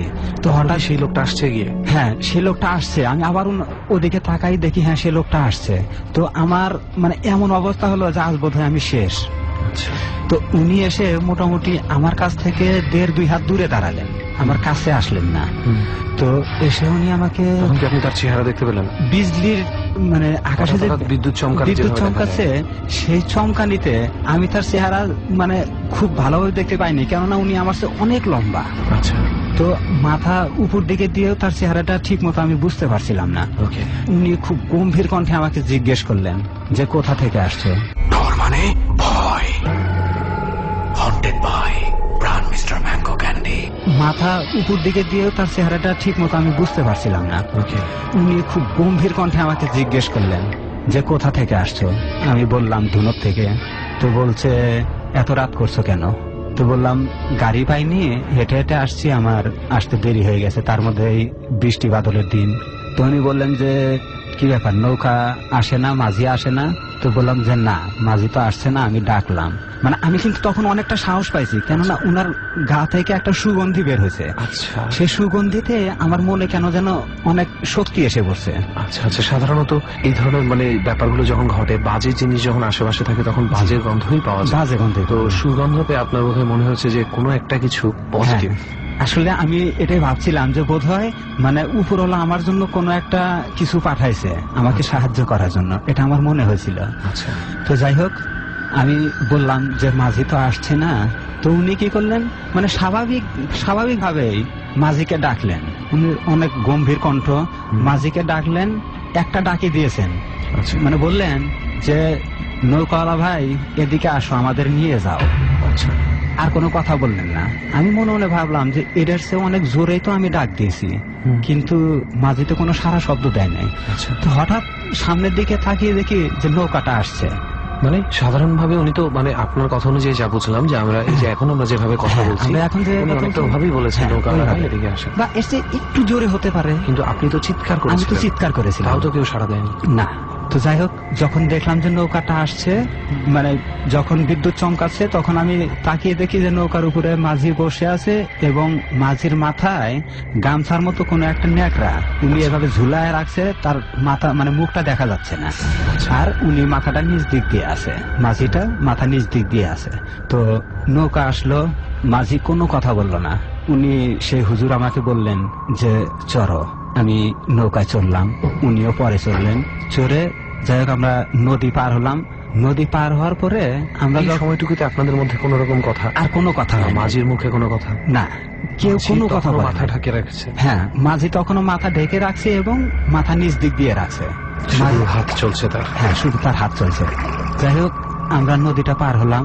নদী পার হয়ে আমরা যখন মানে নদীর ঢালটা দিয়ে উপরে উঠলাম, ওঠার পরে ওখানে দুটো দোকান আছে, দুটো দোকানের বাম পাশ দিয়ে একটা রাস্তা, ডান পাশ দিয়ে একটা রাস্তা, দুই রাস্তায় গিয়ে একটা রাস্তাতে উঠছে। আচ্ছা, এক জায়গা থেকে মানে পশ্চিম দিক যাওয়া হয়, আর আমি যেখান দিয়ে গেছি সেখান থেকে আমি সোজা দক্ষিণ দিকে যাব। তো আমি ওইখানে গিয়ে মানে ওটা মোড় বলে আর কি, ওই মোড়ে গিয়ে আমি দাঁড়ালাম। দাঁড়ানোর পরে আমার হঠাৎ মনে হলো যে কি ব্যাপার, উনার তো কোনো পরিচয় আমি জিজ্ঞেস করলাম না, উনি কোথা থেকে আসছেন, কি সমাচার। এই সময় এত রাত্রে হ্যাঁ, আপনি না হয় আটকে গিয়েছিলেন, উনি হ্যাঁ। আসলো কোথা থেকে? উনি আসলো কোথা থেকে, আর উনার এত আস্তে কণ্ঠ শুনেও মাঝিটা কিভাবে আসলো, এই ব্যাপারটা আপনাকে খুব ধাক্কা দিয়েছিল। এই ব্যাপারটা হ্যাঁ আমার মনে খুব আন্দোলন সৃষ্টি করলো। আর আরেকটা কথা অবশ্য আমি মানে মিস করেছি, সেটা হচ্ছে আমরা যখন নৌকাটা পার হলাম তখন আমি পকেট থেকে দুইজনের ভাড়া হিসেবে 10 টাকা বের করে মাঝিকে দিলাম। তো মাঝি টাকা নেয় না, হাতও বাড়ায় না। তখন উনি আমাকে বললেন, মানে হুজুরটা আমাকে বললেন যে টাকাটা নৌকার উপর রেখে আসো। আচ্ছা, তো আমি নৌকার উপর রেখে আসলাম। যাই হোক, আমি যখন গিয়ে ওই মোড়ে দাঁড়ালাম তখন আমি খেয়াল করলাম যে দেখি তো হুজুর কোন দিকে যায়। তো মানে 2-4-5 মিনিট হয়ে যায়, হুজুর আর রাস্তায় ওঠে না। তো এর মধ্যে ওইখানে একটা দোকান ছিল, ওই দোকানে একটা লোক থাকতো আমার পরিচিত। তো হঠাৎ উনি বের হলেন। আচ্ছা, বের হয়ে টর্চ লাইট মারছেন আমার দিকে, মারার পরে জিজ্ঞেস করলেন কে। তো পরে আমাকে দেখে বললো যে কি ব্যাপার এত রাত্রে। আমি বললাম যে এরকম আটকে গেছিলাম, উনি নৌকা আপনাকে পাচ্ছিলাম চেনে? না। হ্যাঁ, আমাকে চেনে। তো পরে উনাকে বললাম যে আমরা কাকা বলি, বললাম যে কাকা আপনি, তো বললো যে হ্যাঁ আমি একটু মানে প্রকৃতির ডাকে সারা দিতে উনি বেরোছেন। আচ্ছা, তো বললাম কাকা আপনি তো ওইদিকে যাচ্ছেন, দেখেন তো ওই দোকানের আড়ালে কেউ আছে নাকি। ওকে, তো তখন উনি বললেন আচ্ছা ঠিক আছে, মানে উনি এতটা মার্ক করেন নাই। তো উনি ওখান থেকে ওইখানে গিয়ে কাজ সেরে আবার ফিরে আসলেন, সে বললেন না তো ওইদিকে তো কেউ নাই বাবা। তো পরে বললেন যে কেন কেউ ছিল নাকি। তো বললাম যে হ্যাঁ একজন মানুষ আমার সাথে পার হলো, কিন্তু লোকটা কোন দিকে গেল। তো তখন উনি বলতেছেন যে তুমি ভয় পাইছো। তো বললাম না ভয় পাইছিলাম, কিন্তু উনি আসার পরে কেন যেন অটোমেটিক আমি সাহস পাইছি। চলে আসে। তো উনি আমাকে একটা কথা বলছিলেন, মানে নৌকা থেকে পার হয়ে যখন আমরা ঘাটের ঢালটাতে যখন উঠি তখন উনি আমাকে বলছিলেন যে যাও এক মনে বলো যে আল্লাহ রক্ষাকর্তা, আল্লাহ একমাত্র মাবুদ, আল্লাহ ছাড়া কোনো মাবুদ নাই। তো এই কথাটাই উনি শুধু বলছিলেন। তো আমি আপনি জানেন এই একই কথাটাকে আরবিতে কি বলে? জি আরবিতে, উনি আরবিতে না আমাকে বাংলায় বলেছেন তো? জি বাংলায় বলেছেন। এটা হয়তো অনেকে জানে, বেশিরভাগ মানুষই জানে, তাই আমি বলে রাখছি। এই কথাটা কি বলে? লা ইলাহা ইল্লাল্লাহ, মানে আল্লাহ ছাড়া কোনো মাবুদ নাই। কোনো মাবুদ নাই, এই কথাটাই তো উনি আপনাকে বলেছিলেন, তাই না? জি। আচ্ছা, তারপর? তো যাই হোক, আমি তার সেই কথাগুলো আওড়াতে আওড়াতে উনি আর একটা কথা বলেছিলেন যে তুমি শুধু সামনের দিকে যেতে থাকো, পিছনে যা হয় হোক। এগুলো সব আপনাকে কখন বলে? যখন আপনি নৌকা থেকে নামছেন? নৌকা থেকে যখন নামলাম এবং ওই ঢালে উঠে, মানে ঢাল যখন বেয়ে উঠছি দুইজনে, তখন উনি এই কথাটা বলছেন। আচ্ছা, শুধু ওই কথাটা বলছেন আর বললেন যে পিছনে যা হয় হোক তুমি তাকায়ও না। তো পরে আমি ওখান থেকে আবার রওনা হলাম। আসার পরে মানে রাস্তার মাঝখানে এদিকে আমাদের ওদিকে তো মানে অনেক জায়গা একদম ফাঁকা ফাঁকা পড়ে থাকে, দেখা যায় এখানে একটা গ্রাম, তো 1-1.5 কিলোমিটার দূরে আর একটা গ্রাম। তো এইরকম রাস্তা। তো যেতে যেতে এক জায়গায় হঠাৎ একটা পাখি বা বাদুড় হতে পারে যাওয়ার সময় আমার বাম কানে মনে হয় তার পাখার একটা বাড়ি লাগছে। আচ্ছা। আমি চিন্তা করলাম যে উনি যেহেতু আমাকে বলছে যে যা হয় হোক পিছনে তাকায় না, আমি এক মনে তার সে কথাগুলো বলতে বলতে আমি যাচ্ছি। তো আমার বাড়ি থেকে আরেকটু দূরে আরেকটা অনেক বড় বাঁশঝাড় আছে। আমরা অনেক শুনেছি যে ওখানে অনেক লোক ভয় পেয়ে মারা গেছে। তো সেই বাঁশঝাড়ের মাঝখানে অনেক বড় বড় দুটো শিমুল গাছ আছে। তো আমি যখন শিমুল গাছ দুটো পার হচ্ছি তখন হঠাৎ মনে হলো যে একটা ডাল ভেঙে পড়লো। মনে হয় আমার মাথার উপরে পড়তেছিল, কিন্তু আমি পার হয়ে গেছি, ডালটা পিছনে পড়লো। আপনি শব্দ পাইলেন? আমি শব্দ পেলাম মানে একদম স্পষ্ট। আচ্ছা। তো আমি তাও তাকালাম না, না তাকিয়ে আমি সোজা চলে গেলাম। আমার বাড়িতে যখন গেলাম তখন মোটামুটি রাত্রি 11:30 বা 12টার কাছাকাছি এরকম সময় আমি বাড়িতে গেলাম। আচ্ছা। তো পরে দেখি যে মা বসে আছে, মাকে বললাম, তো মা আমাকে সাথে করে নিয়ে পাশের বাড়িতে গেলেন। আমার এক মানে বড় ভাই বলতাম, উনি এই বিদ্যাটাতে খুব পারদর্শী ছিলেন। তো উনাকে যখন কোন বিদ্যাটাতে? মানে এই যে মানে ভৌতিক বিষয় আর কি, এই যে ব্যাপারে তার অনেক অভিজ্ঞতা। হ্যাঁ হ্যাঁ, মানে উনি আর কি কবিরাজি করতেন। আচ্ছা আচ্ছা। তো মা বললেন যে চল ওনার কাছে যাই। তো ওনার কাছে গেলাম। উনি ঘটনাটা আমার কাছে শুনলেন, চোখ বন্ধ করে ঘটনাটা শুনলেন, শুনে বললেন যে যা, তোর ভাগ্যটা অনেক ভালো, যার ফলে তোকে, উনি সাধারণ কেউ ছিলেন না, উনি তোকে বিপদ থেকে রক্ষা করছেন। ফ্যান্টাস্টিক, ফ্যাসিনেটিং একটা ঘটনা শুনলাম। বাট একটা জিনিস খুব জানতে ইচ্ছা করছে সত্যেন ভাই, নৌকায় ওঠার পরে তো আপনি ওনার চেহারা দেখতে পেয়েছিলেন। ওই প্রথমে বললাম না, উনি তো আমার থেকে অনেক লম্বা ছিলেন। আচ্ছা। আমি যে তার চেহারা, আর উনি এমন ভাবে দাঁড়িয়েছিলেন যেন আমি তার সবসময় সামনে থাকি আর উনি আমার পিছনে থাকেন। আচ্ছা। এই কারণে ওনার চেহারাটা আমি স্পষ্ট দেখতে পারিনি। অলরাইট, তাহলে সত্যেন ভাই এটা ছিল আপনার প্রথম অভিজ্ঞতা। তো সত্যেন ভাই, আপনার একটা অভিজ্ঞতা জানলাম মাত্র, তো আর কোন এই ধরনের অভিজ্ঞতা? হ্যাঁ, আরো অভিজ্ঞতা আছে। তো আমি এখন যে অভিজ্ঞতাটা শেয়ার করতে যাচ্ছি সেটা আমিও উপস্থিত ছিলাম, কিন্তু ঘটনাটা ঘটেছিল আমার বড় ভাইয়ের সাথে। আচ্ছা। বড় ভাই এবং আমার ছোট ভাই। আপনারা 3 ভাই? আমরা 4 ভাই, কিন্তু মানে দ্বিতীয় নাম্বার ভাই, অর্থাৎ আমার মেজো ভাই এবং আমার ছোট ভাই, আমি হচ্ছি সেজো। আচ্ছা। তো আমার মেজো ভাই এবং আমার ছোট ভাই দুজনে মিলে, আপনারা জানেন যে গ্রামে সাধারণত ডাংগুলিটা বেশি খেলে। রাইট। হ্যাঁ। তো এই ডাংগুলিতে আমরা সাধারণত বুঝি যে বড় একটা কাঠি থাকে এবং ছোট একটা কাঠি থাকে। তো বড় ভাই আর ছোট ভাই দুজন যখন খেলছে, তখন ছোট ভাই ছোট কাঠিটাকে ঢিলা দিছে, বড় ভাই বড় কাঠি দিয়ে ছোট কাঠিটাকে মানে বাড়ি দিছে, পিটন দিছে। দেওয়ার পরে ছোট কাঠিটা গিয়ে আমাদের যে টিনের বাউন্ডারি করা ছিল বাসাটা, সেই বাউন্ডারির ওপারে গিয়ে পড়েছে, ঠিক পূর্ব দিকে। তো ওখানে পড়ার পরে 2 ভাই দৌড়ে গেছে, যে সেটা ওটা খুঁজতেছে, খুঁজতে খুঁজতে ওটাকে আর পায় নেই। না পাওয়ার পরে মানে ওখানে অনেক বেশি যে জঙ্গল থাকা তাও ছিল না, মোটামুটি পরিষ্কার জায়গায় ছিল, কিন্তু সেটাকে আর খুঁজে পেল না। মানে ওই জিনিসটা খুঁজে পাওয়ার মতন জায়গায় ছিল। হ্যাঁ, খুঁজে পাওয়ার মতন জায়গায় ছিল, কিন্তু খুঁজে পেল না। তো তখন বড় ভাই হঠাৎ করে বললেন আমার ছোট ভাইকে যে ভাই চল তাহলে আমরা আর না খেলি, না খেলে আমরা গোসল টোসল করে খাওয়া দাওয়া করি। আচ্ছা। তো দুজনে গেল, গিয়ে গোসল করলো, খাওয়া দাওয়া করলো, খাওয়া দাওয়া করে একটু রেস্ট নিতে গেছে। হঠাৎ তাদের দুজনেরই জ্বর, মানে মুহূর্তের মধ্যে প্রচন্ড জ্বর, মানে এমন অবস্থাতে ডাক্তার ডাকতে হয়েছে। এত মানে কম সময়ের মধ্যে, এত কম সময়ের মধ্যে এত সিরিয়াস জ্বর হয়ে গেছে। মানে যাদের জ্বর আসার অবস্থা থাকে তারা এটলিস্ট খেলতে যাওয়ার মতন অবস্থায় তো থাকে, অবস্থা থাকে না। তারা খেলছিল সম্পূর্ণভাবেই, হঠাৎ করে এই পর্যায়ে জ্বর যে ডাক্তার ডাকতে হয়েছে। তারপর কি হলো, ডাক্তার কি বললো? তো পরে ডাক্তার এসে ডাক্তার পরীক্ষা করে বলল যে জ্বর তো 100 ডিগ্রির উপরে চলে গেছে। আচ্ছা। এই মুহূর্তে বেশি বেশি পানি ঢালো এবং এই ওষুধগুলো দিলাম, ওষুধগুলো খাওয়াও। আচ্ছা। তো ডাক্তার বেশ ওষুধ টষুধ দিয়ে গেলেন। তো উনারা যেহেতু গোসল করছিলেন, তারপরও ওনাদের মাথায়, 2 ভাইয়ের মাথায় পানি ঢাললাম। আমার মাও ছিলেন ওই বাসায়, মা একজনকে পানি ঢাললো, আমি একজনকে পানি ঢাললাম। আচ্ছা। তারপরে ওনাদের ওষুধ খাওয়ালাম, মানে ওনারা যতটুকু আর কি সাধ্য মতো ওনারা উঠে ওষুধ খেলেন। খাওয়ার পরে মানে ওনারা বিছানা থেকে উঠতে পারলেন না, ওনারা মানে বিছানাতে শুয়ে থাকলেন। তো সেদিনটা ছিল শুক্রবার। তো শুক্রবারে সারা রাত গেল, মানে দিন গেল, সারা রাত গেল। শনিবারে সারা দিন গেল, তাদের জ্বর একটু কমে নাই। আচ্ছা। তো চিন্তা করলাম যে মানে মা বলল যে শনিবারেও তো মোটামুটি মানে সরকারি ছুটি থাকে আর সবগুলো ডাক্তার পাওয়া যায় না, শুধু ইমার্জেন্সি খোলা থাকে। তাহলে আমরা দেখি আজকের রাতটা দেখি। তো ডাক্তারকে আবার ডাকা হলো। তো ডাক্তার বললেন যে এই ওষুধে তো জ্বর কমার কথা, তো যেহেতু জ্বর কমে নাই তাহলে তোমরা এক কাজ করো, কালকে ওদেরকে হসপিটালে নিয়ে যাও। আচ্ছা। তো বললাম ঠিক আছে। তো শনিবারে রাত্রে মোটামুটি 1টা-1:30টার দিকে মা মাঝখানে বসে আছে, আমি শুয়ে পড়ছি, ঘুমায়া পড়ছি, মানে বসে থাকতে থাকতে আমি ঘুমায়া পড়ছি। আর মা 2 ভাইয়ের ঠিক মাঝখানে বসে আছে। মায়ের তো ঘুম ধরে না। তো মা 2 ভাইয়ের মাঝখানে বসে থেকে হঠাৎ অনুভব করলো যে আমাদের ঠিক দরজার বাইরে একজন লোক মনে হয় গড়াগড়ি করতেছে আর গোঙানির আওয়াজ। আচ্ছা। তো মা খাট থেকে নেমে ওই নিচ দিয়ে দরজার নিচ দিয়ে দেখা যায়, উনি দরজার নিচ দিয়ে তাকালেন, তাকা দেখতেছেন যে হ্যাঁ একটা লোকের মানে বড় বড় চুল এবং চুলগুলো জটা পাকানো। আচ্ছা। মা স্পষ্ট দেখতে পেলেন। মা বুঝতে পারলেন যে ঘটনাটা মনে হয় এইরকম একটা বিষয়। কি ওখানে বসেছিল লোকটা বসেছিল না, লোকটা গড়াগড়ি করতেছিল মানে উঠানে ঠিক দরজার সামনে, দরজার একবার এদিকে আবার ওইদিকে। গোঙানোর শব্দটা তো নিশ্চয়ই তার, হ্যাঁ গোঙানোর শব্দটা তার কাছ থেকে আসছে।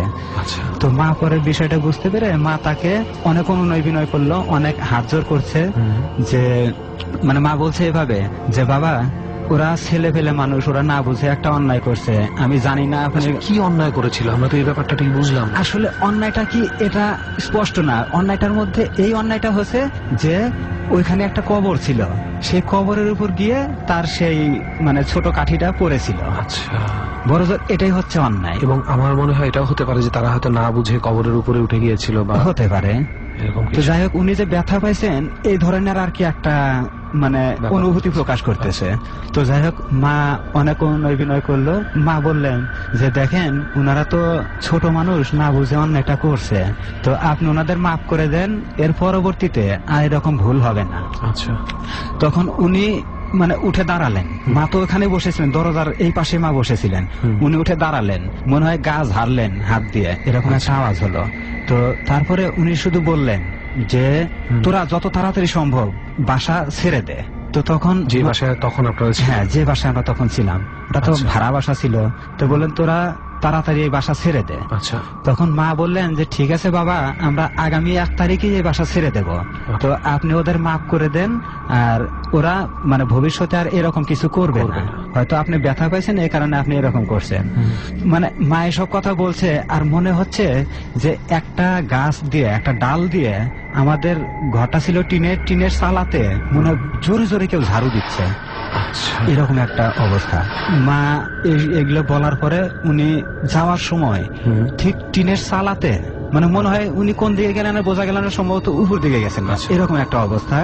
তো উনি ঠিক টিনের চালাতে এত জোরে একটা পিটন দিছে, যে পিটনে আমরা ঘরের মধ্যে যে 4-5টা মানুষ ছিলাম সবাই লাফ দিয়ে উঠছি, উঠে গেছে। ঘুমিয়েছিলেন? হ্যাঁ, ঘুম থেকে লাফ দিয়ে উঠে গেছে, এত জোরে আওয়াজ করছে। তো তারপরে মানে আমরা জিজ্ঞেস করলাম যে মা কি হয়েছে? তো মা বলতেছে যে না কিছু হয় নাই, যা হওয়ার হয়েছে তোরা ঘুমায়া পর। আচ্ছা। তো পরে মোটামুটি 10 থেকে 15 মিনিট পরে হঠাৎ দেখি যে তাদের জ্বর ধীরে ধীরে কমতে শুরু করছে, মানে সর্বোচ্চ আধা ঘন্টা বা 1 ঘন্টার মধ্যে টোটাল জ্বর নাই, একদম দুজনে ভালো হয়ে গেছে। ঠিক যেভাবে হুট করে জ্বরটা এসেছিল সেভাবেই হুট করে জ্বরটা চলে গেল। তারপরে 2 ভাই উঠে মানে মনে হচ্ছে যে ওই 2 ভাই মনে হয় এতক্ষণ শুধু এই 2টা দিন মনে হয় ঘুমিয়েছিল, ওরা কিছুই বলতে পারে না। আচ্ছা। তো পরে বলতেছে যে মা কি হয়েছে? তো পরে বলতেছে না কিছু না বাবা, তো তোমরা কি বাইরে যাবা? তো বলতেছে হ্যাঁ একটু বাইরে যাই। তো যাই হোক বাইরে যায়, কাজটা সেরে আসলো, এসে খাওয়া দাওয়া করে দুইজনে সুস্থ মানুষ ঘুমায়া পড়লো। এই হচ্ছে আমার। যাই হোক, আমরা আসলে যেটা শুনলাম ওই ব্যক্তিটা কে ছিল এটা জানতে খুব ইচ্ছা করছে। আসলে আমরা যতটুকু লোকমুখে শুনছি যে ওই ব্যক্তিটা ওই এলাকার মধ্যে নাম করা একটা কবিরাজ ছিল। আচ্ছা আচ্ছা। আর আপনারা যে বাড়িতে থাকতেন সেই বাড়িটা কি ওনারই ছিল? না, সেই বাড়িটা উনার ছিল না, উনার ভাতিজাও এখানে বাড়ি করছিল। চাচার সাথে যে অংশটা পেত সেই অংশ ওই সামনেটা উনি নিয়ে নিছিল, বলছিল তোমরা পিছনে নাও, আমাকে সামনে দিয়ে দাও। সেই জায়গাতে ওই বাড়িটা করা ছিল। আর ওই বাড়িতে আর একটা আশ্চর্য বিষয় ছিল, সেটা হচ্ছে বিদ্যুৎ কখনোই থাকতো না ওই বাড়িতে। মানে লাইন নিলে দেখা যেত যে 3 থেকে 4 দিন এরপরেই মানে আপনি লাইন নষ্ট হয়ে যেত, বিদ্যুৎ চলে যেত, ওই বাসায় বিদ্যুতের আলোতে মানে থাকা সম্ভবই হতো মানে না। এটা কি বেশ কয়েকবার হয়েছে? এটা অনেকবার হয়েছে এবং আমরা মানে প্রায় 6 মাস electricianরা ছিলাম। বা এই ধরনের কাজ যারা করে তারা কিছুই বুঝতে পারে না, না যে কিছুই কেন বুঝতে বারবার পারে নষ্ট হচ্ছে। না, ওনারাও বলতে পারে না যে কেন বারবার নষ্ট হচ্ছে। অদ্ভুত এক বাড়িতে আপনাদের বসবাস ছিল, তাই অদ্ভুত অভিজ্ঞতা আপনার হয়েছে। তবে ভাগ্য ভালো যে আপনার ভাই দুজনের জ্বরটা সেরে গেছে। সাধারণত আমরা এই ধরনের অনেক ঘটনা আমরা শুনি, ডরে অনেক রকম, এবং বেশিরভাগ সময় দেখা যায় যে শেষ পর্যন্ত আর ছেড়ে চলে যেতে চায় না, অনেক রকম অনেক ঝামেলা হয়। বাট সামহাও আপনারা যার পাল্লায় পড়েছিলেন তিনি যথেষ্ট শ্রদ্ধা দেখিয়েছেন আপনার মাকে, এবং তারা হয়তো বাচ্চা ছিল বলেই, বড় কেউ ভয় করলে হয়তো বা সেই মাপটা আর পাওয়া যেত না। তো সত্যেন ভাই, আপনার কাছে যে আপনার নিজস্ব এক্সপেরিয়েন্স গুলো শুনলাম, সচরাচর অনেকেই আমাদের কাছে আসে অন্য কারো ঘটনায় ইন্সপায়ার্ড হয়ে বা বলতে যে যার সাথে ঘটেছিল সে হয়তো অনেক আগে মারা গেছে, বা সেই 67 সনের ঘটনা বাসপাড়া। আপনার কাছ থেকে 2006 এর যে ঘটনা শুনলাম এবং আপনার নিজের অভিজ্ঞতা থেকে পাওয়া, দ্যাট ওয়াজ অ্যামেজিং। অনেক অনেক ধন্যবাদ আপনাকে ডরে এসে আমাদের সাথে শেয়ার করার জন্য। এবং যদি আপনার এরকম আরো কোনো এক্সপিরিয়েন্স ভবিষ্যতে ঘটে বা আগে ঘটেছে যে আজকে শেয়ার করতে পারেননি সময়ের লিমিটেশনের কারণে, আশা করবো কোনো না কোনো এক সময় আবারও ডট টিমে আপনি আপনার গল্পগুলো শেয়ার করবেন। অবশ্যই। আর আপনাকে অনেক ধন্যবাদ এবং ডট টিমকে ধন্যবাদ আমাকে একটু সুযোগ করে দেওয়ার জন্য। থ্যাংক ইউ সত্যেন ভাই, thanks a lot. Welcome. Dot চলছে এবং একের পর এক দুর্দান্ত ঘটনা আজকে পাচ্ছি আমরা, এবং আই হোপ এখন যে অপেক্ষা করছে তার কাছে একটা দুর্দান্ত ঘটনাই আমরা পাবো। চল দেরি না করে এবার চলে যাই সজীবের কাছে, এবং সজীবের কাছে চলে যাই বলতে আমি এই জন্যই বলে ফেললাম যে একটু পরেই যখন ও কথা বলা শুরু করবে অনেকেই হয়তো চিনতে পারবে।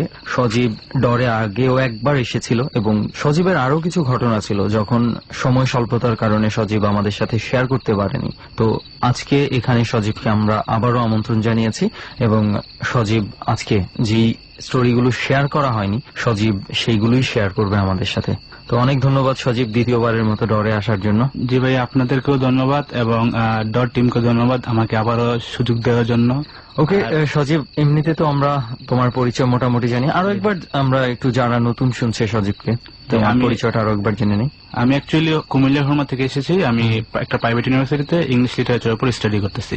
ওকে, তো সজীব আমরা ঘটনার দিকে চলে যাই। যে আমি যতটুকু জানি যে তোমার কাছে বেশ কিছু ঘটনা আছে, এবং আমি খুব কনফিডেন্টলি বলতে পারি ডট যারা শুনতে যাচ্ছে ভালো কিছু স্টোরি তোমার কাছ থেকে পাবে। তো আমরা শুরু করি, প্রথমে কোন ঘটনাটা শেয়ার করবে? আজকে আমি যে ঘটনাগুলো শেয়ার করব এই ঘটনাগুলো হচ্ছে আমার খুবই পরিচিত। অ্যাকচুয়ালি ও আমার বড় ভাই, কিন্তু চলাফেরা হচ্ছে ফ্রেন্ডের মতো। ওনার নাম হচ্ছে শিপন ভাই। ধানমন্ডি একটা বিখ্যাত একটা হসপিটালে জব করেন, সুপারভাইজার পোস্টে উনি আছেন। এর আগে উনি বিভিন্ন হসপিটাল যেমন ঢাকা মেডিকেলে জব করেছেন, তারপর হচ্ছে ইবনেসিন একটা কনসালটেন্সি ফার্ম ছিলেন শঙ্করে, ওইখানে উনি জব করেন। তো ওই তার মানে যে ওনার বেশ কিছু ভালো অর্গানাইজেশনে কাজ করার অভিজ্ঞতা, বিশেষ করে আপনার এই হসপিটাল মেডিকেল রিলেটেড এক্সপিরিয়েন্স আর কি। তো জায়গায় আমি সরাসরি এখন ঘটনা চলে যাই। এই ঘটনাটা হচ্ছে ওনার ওয়াইফের সাথে ঘটে যাওয়া একটি ঘটনা। ওনার বাসায়, ওনার বাসাটা হচ্ছে হাজারীবাগে প্রাইমারি স্কুলের পাশেই। ডর মানে ভয়, হন্টেড বাই প্রাণ মিস্টার ম্যাঙ্গো ক্যান্ডি। ছোট্ট একটা বিরতির সময় আরো একবার, একটু পরে আবারও ফিরবো। রাত গভীর হয়েছে, ঘটনাগুলো মনের মধ্যে অন্যরকম একটা দোতনা তৈরি করেছে। এই গভীর রাতে এই ঘটনাগুলো মস্তিষ্কে অন্যরকম একটা অনুরণন তৈরি করে। আমরা জানি যারা ঘটনাগুলোকে বিশ্বাসযোগ্যতার মাপকাঠিতে মাপার চেষ্টা করছেন তাদের সবার জন্য আমরা আবারও মনে করিয়ে দিচ্ছি, এটি কোনো বৈজ্ঞানিক যুক্তিসিদ্ধ অনুষ্ঠান কিংবা ঘটনা প্রবাহ নয় যাকে যুক্তির আলোয় আপনি মাপবেন। তবে এটা ঠিক, পৃথিবীর অসংখ্য অসংখ্য বিষয় যা এখনো বিজ্ঞানের কাছে অনাবিষ্কৃত। আমাদের প্রতিদিনের জীবনে ঘটে যাওয়া অসংখ্য অসংখ্য তুচ্ছ থেকে শুরু করে বৃহত্তর ঘটনার কোনো বর্ণনায় বৈজ্ঞানিক উত্তর আমাদের কাছে নেই। সুতরাং যাদের জীবনে ঘটে যায় তারাই কেবল জানে এই ঘটনাগুলোর বিশ্বাসযোগ্যতা কিংবা আবেদন কতটুকু। ফিরে আসছি ঠিক রাত 1টায়। ডর। শিপন ভাই, এই ঘটনাটা হচ্ছে ওনার ওয়াইফের সাথে ঘটে যাওয়া একটি ঘটনা। ওনার বাসায়, ওনার বাসাটা হচ্ছে হাজারীবাগে প্রাইমারি স্কুলের পাশেই। তো এই ঘটনাটা হচ্ছে আপনার এই লাস্ট রমজানের 3 থেকে 4 দিন আগে ঘটনাটা। যে ঘটনাটা ঘটে, উনি ওনার ওয়াইফ তাহাজ্জুদে নামাজ পড়ার জন্য, উনি খুব ধার্মিক মানুষ, তো তাহাজ্জুদে নামাজ পড়ার জন্য ঘুম থেকে উঠে দেন আপনার শিপন ভাইকে বলে যাচ্ছে যে আমি তো ওযু করতে যাব, তুমি একটু সজাগ থেকো। কারণ উনি জানে যে প্লেসটা তেমন একটা ভালো না, যেখানে অজুখানাটা বা গোসলখানাটা আর কি, ওইখানে একটা পাবলিক গোসলখানা। তো উনি যাওয়ার পর উনি দেখেন যে 3 থেকে 4টা বিড়ালগুলো ছিলেন আপনার কুকুরের মতো, একটু বিগ সাইজের, খুবই অ্যাট্রাকটিভ মুডে ছিলেন ওগুলা, যে আক্রমণ করবে এরকম একটা মুড ছিলেন। আচ্ছা, তো এরকম সময়, এরকম অন্ধকার একটা প্লেস, উনি ওইগুলা দেখে অ্যাকচুয়ালি সেন্সলেস হয়ে যায়। ওইখানে একটা চিৎকার দিয়ে সেন্সলেস হয়ে যায়। না, শিপন ভাই ওয়াইফ। আচ্ছা, ওকে, ওয়াইফ সেন্সলেস হয়ে যায়। দেন শিপন ভাই ওর চিৎকার শুনে শিপন ভাই যায় এবং আশেপাশে আরো লোক ছিল, কারণ যেহেতু এটা একটা ক্রাউডেড প্লেস, গণবসতি একটা প্লেস, তো অনেকে চিৎকারটা শোনার পর যায়, যে ওনাকে ওইখান থেকে নিয়ে আসার পর ট্রিটমেন্ট করার পর উনি মোটামুটি সুস্থ হয়। তো 2 দিন পর একটা ঘটনা ঘটে। ওই ঘটনাটা ঘটে শিপন ভাইয়ের শ্বশুরের সাথে, ওখানেই একই প্লেসে। উনিও খুব ধার্মিক মানুষ, তাহাজ্জুদে নামাজ পড়েন। তো উনিও ওযু করার জন্য উঠছে আর কি, তাহাজ্জুদে নামাজ পড়বে। তো দেন ওযু করার জন্য ওই ওয়াশরুম বা কাছাকাছি যায়। যার উপর উনি দেখতেছে যে একটা আপনার গলা কাটা লাশ। জাস্ট আপনার শেপটা উনি তেমন বুঝতেছিলেন না, গলা কাটা লাশ। কয়টার দিকে এটা হচ্ছে রাত্র 2টা থেকে 4টা হবে, তাহাজ্জুদে নামাজের জন্য। ওই জায়গাটা কি ওই সময় তো একদম নীরব থাকে, মানে কোনো মানুষজন থাকে না, তো প্লেসটা ক্রাউডেড, আশেপাশে খুব গণবসতি, মানুষগুলো তখন ঘুমিয়ে থাকে আর কি, নাইট তো তখন আর কি, এর জন্য ওইটা দেখে উনি ওই দিনও সেন্সলেস হয়ে যায়। আচ্ছা, তো সেন্সলেস হয়ে যায়, হওয়ার পর ওইখানে ওরা হয়তো বা নোটিস করছে যে এখানে সামথিং ইজ রং, এখানে কোনো কিছু একটা প্রবলেম হচ্ছে।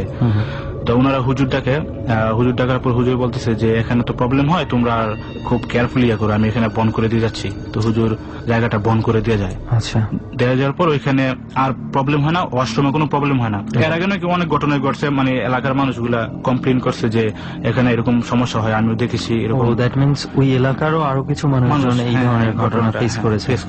আর ওই জায়গাটা আসলে একটা আপনার মনে করেন যে খুব টেরিফিক, একটা ভয়ঙ্কর একটা প্লেস। আর আমি তো গিয়েছি শিপন ভাইয়ের বাসায়, বা আমি জায়গাটা তোমারও দেখে মনে হয়েছে যে এরকম একটা জায়গা। হ্যাঁ, ওকে, তারপর তো হুজুর বন্ধ করে দিয়ে যায়। বন্ধ করার পর আপনার রমজান মাস শুরু হয়। তখন রমজানের ফার্স্ট রমজান কি সেকেন্ড রমজান, ওই দিন থেকে নাকি ওনাদের বাসায় তখন অ্যাটাক করে, শিপন ভাইদের বাসায় অ্যাটাক করে। অ্যাটাক বলতে এরকম যে আপনার উপরে ডিল মারলে যে অবস্থা, ওইরকম ডিল মারছে, কেউ ডিল মারছে। তারপর আপনার টিনের উপর, টিনের ঘর, দোতলা ঘর, তো ওনারা দোতলা থাকতো আর ওনার শ্বশুর আপনার নিচতলা থাকতো। তো ওই দোতলা ঘরের টিনের উপর কেউ ডিল মারছে।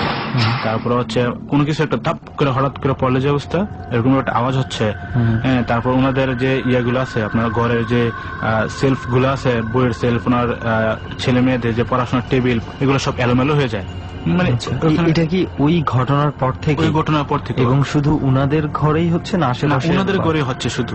আচ্ছা, ওই ওয়াশরুমটা বন্ধ করে দিয়ে হুজুর, ওই ওয়াশরুমটা বন্ধ করার পর ওই ঘরেই আপনার এখন অ্যাটাক করতেছে। আচ্ছা, তো ওইগুলা যাক ওনাদের সাথে মোটামুটি প্রায় সারা রমজানে চলার পর হুজুরকে আবার ডাকানো হয়। হ্যাঁ, তো হুজুর বলতেছে যে না, ওইটা আবার আপনাদের এখানে ঘরে হয়তো বা এটা অ্যাটাক করার জন্য চেষ্টা করতেছে, বা আপনাদের ক্ষতি করার জন্য চেষ্টা করতেছে। তো হুজুর ঘরটা বন্ধ করে দেয়। তো ওইখানে আর ওনাদের সাথে কোনো প্রবলেম হয় না। তো ওইটা হচ্ছে ওনার বাসার যে ঘটনা, এটা হচ্ছে লাস্ট রমজানের ঘটনা। আমি এখন ওনার যে সবচেয়ে যে টেরিফিক ঘটনাগুলি, আমি ওইখানে চলে যাচ্ছি। মানে এটা হচ্ছে এতক্ষণ আমরা যেই ঘটনাটা শুনলাম, এটা হচ্ছে হাজারিবাগে ঘটনা, ওনার বাসার ঘটনা। এখন আমি বলবো যে ওনার যে লাইফে জব এক্সপিরিয়েন্সের ক্ষেত্রে, জব সেক্টরের ক্ষেত্রে যে ঘটনাগুলি ঘটে, আমি ওই ঘটনায় চলে যাব। তো আমি ফার্স্টে শুরু করতে চাচ্ছি হচ্ছে আপনার 2006 সালে একটা ঘটনা। এই ঘটনাটা হচ্ছে ঢাকার বিখ্যাত একটি হসপিটাল, সবাই এটাকে এক নামে চিনে, আমি নামটা বলতে চাচ্ছি না, যেহেতু এটা একটা অনেক কিছু ব্যাপার স্যাপার, আমরাও চাই না সেক্ষেত্রে সবার কাছে, কারণ বিষয়গুলো আমরা ওইভাবে জাজ করতে পারি না, বিষয়গুলো কতটুকু আদৌ 100% ট্রু অথবা ফলস। সো এটা যার যার বিশ্বাসের ব্যাপার। সো সেই জন্য আমরা চাচ্ছি না যে এখানে সেই প্রতিষ্ঠানগুলোর নাম এনে প্রতিষ্ঠানগুলোর উপর কোনো ধরনের কোনো নেগেটিভ ইম্প্যাক্ট পড়ুক, সেটা ডট টিম চায় না। জি, তো উনি ওই হসপিটালের একটা বার্ন ইউনিটে জব করতেন। তো পাশাপাশি ওনার একটা ক্যান্টিনও ছিল, উনি ক্যান্টিনটাও পরিচালনা করতেন। তো ওই বার্ন ইউনিটে ওই দিন ঘটনাটা হচ্ছে একটা বাচ্চা আর কি, 3 থেকে 4 বছরের বাচ্চা একদম সম্পূর্ণ পুড়ে যায়। হ্যাঁ, একদম উনি বলতেছিলেন যে মাংসগুলো আপনার একদম পড়ে যাচ্ছে আর কি, সিরিয়াসলি পড়ে যাচ্ছে, এরকম একটা সিচুয়েশন। তো বাচ্চাটা কিভাবে পড়ে যায়? উনি ওই ইয়ার মধ্যে চুলা, আমাদের এলাকার যে মাটির চুলা আছে না, ওই মাটির চুলা ওখানে পড়ে গিয়েছিল। শরীয়তপুরে, ছেলেটার বাড়ি হচ্ছে শরীয়তপুর। ওকে। তো পড়ে যাওয়ার পর হসপিটাল নিয়ে আসলে তো লাভ নেই, এরকম সিরিয়াস রোগী আসলে বাঁচানো সম্ভব না, ডাক্তারদের পক্ষে সম্ভব না। তো ছেলেটা মারা যায়, ওইখানে স্পটে মারা যাওয়ার পর বার্নিং ইউনিটে নিয়ে যায়, কাগজপত্র কিছু ব্যাপার স্যাপার আছে, এখানে রিলিজ টিলিজের ব্যাপার আছে। তো শিপুন ভাই তো যেহেতু এখানে জব করতেন, তো উনি দেখে বাচ্চাটাকে দেখে একটু নাকি কান্না করে ফেলে আর কি, যে স্বাভাবিক এরকম বাচ্চার একটা মায়া লেগে যে কারোই মানবিক গুণ যাদের আছে। জি জি। তো দেন উনি কান্না করে যায়, কান্না করার পর ছেলেটাকে কাছাকাছি যাওয়ার পর দেখতেছে, খুব ভালোভাবে নোটিস করতেছে যে না আসলে ছেলেটা এভাবে মারা গেল। দেন উনি রিলিজ দেওয়ার সময় হেল্প করার পর ছেলেটাকে লাশটা করে নিয়ে যায়, বাসায় নিয়ে যায়। তো 3 দিন পর যে ঘটনাটা আর কি, তো উনি ডিউটি করতেছিলেন, রাত্রে ডিউটি ছিলেন, ওনার সাথে ওনার এক ফ্রেন্ড ছিলেন হাজির রহিম করে নাম আর কি, উনি হজ করে আসছেন কিছুদিন আগে। আচ্ছা। তো রহিম ভাইয়ের সাথে উনি ডিউটি করতেছিলেন। তো ডিউটি করার সময় যে ঘটনাটা ঘটে, বাচ্চাটা ওই যে বেডটাতে ছিলেন, ওই বেডটা থেকে একটা কান্নার আওয়াজ আসতেছে আর কি, বাচ্চাটা কান্না করতেছে এরকম। হ্যাঁ, বুঝলাম আমি ঘটনাটা, মানে ওই যেই বেডে এই বাচ্চাটাকে রাখা হয়েছিল এবং পরে বাচ্চাটা মারা যায় এবং ওকে অলরেডি ওইখান থেকে রিলিজ দিয়ে পাশে নিয়ে যাওয়া হয়। বেডটা খালি পড়েছিল, কিন্তু ওই বেডটা থেকে আপনার একটা বাচ্চার কান্না আওয়াজ আসতেছিল। কখন? এটা হচ্ছে আপনার রাত্রে 1টা থেকে 2টা হবে, ডিপ নাইট আর কি। আচ্ছা আচ্ছা, মানে উনি আচ্ছা শিপন ভাই যে উনি টের পাচ্ছিল যে যেই বেডে বাচ্চাটা মারা গেছে ওই বেডটা থেকে কোনো একটা বাচ্চার কান্নার আওয়াজ পাচ্ছে। আচ্ছা, হ্যাঁ আসতেছে। তো সাথে রহিম ভাই ছিল, রহিম ভাই আওয়াজটা পায়। তো পরপর ওনারা ভাবতেছে যে কি ওই দিন তো আমরা বাচ্চাটা মারা গেল 2 দিন আগে, অলরেডি নিয়ে গেছে, তো এখানে বাচ্চা তো, আর ওইখানে বাচ্চা না, ওইখানে একটা অ্যাডাল্ট মহিলা ছিল। তো বাচ্চার কান্না আসলে প্রশ্নই আসে না, এত রাত্রে অলরেডি সব নীরব, শুধু জাস্ট বাচ্চার আওয়াজটা পাচ্ছে আর কি। তো ওরা বলতেছে যে এগুলো হয়তো হেলিসেশনের ব্যাপার সেবার, হয়তো এগুলো চলে যাবে। তো দেন উনি কি কারোর সাথে শেয়ার করেছিল যখন কান্নার আওয়াজটা পাচ্ছিল? না, ওরা দুজনেই ছিল, রহিম ভাই এবং দুজনেই কি শুনতে পেয়েছে? দুজন শুনতে পেয়েছে এবং ওরা নিজেরা নেগোশিয়েট করতেছে। ওনারা কি কাছে এগিয়ে গিয়ে দেখেছিল যে সিটটার কাছে যাওয়ার? না, ওরকম সাহস পাইনি। তো ঘটনাটা আমি যাচ্ছি মেইন ঘটনাটা, তো একটু পরে দেখে যে দরজাটার পাশে একটা বাচ্চার শেপ। আচ্ছা। দরজাটার কাছে একটা বাচ্চার শেপ কান্না করতেছে এবং বলতেছে যে আম্মু আম্মু, এরকম একটা চিৎকার করতেছে আর কি।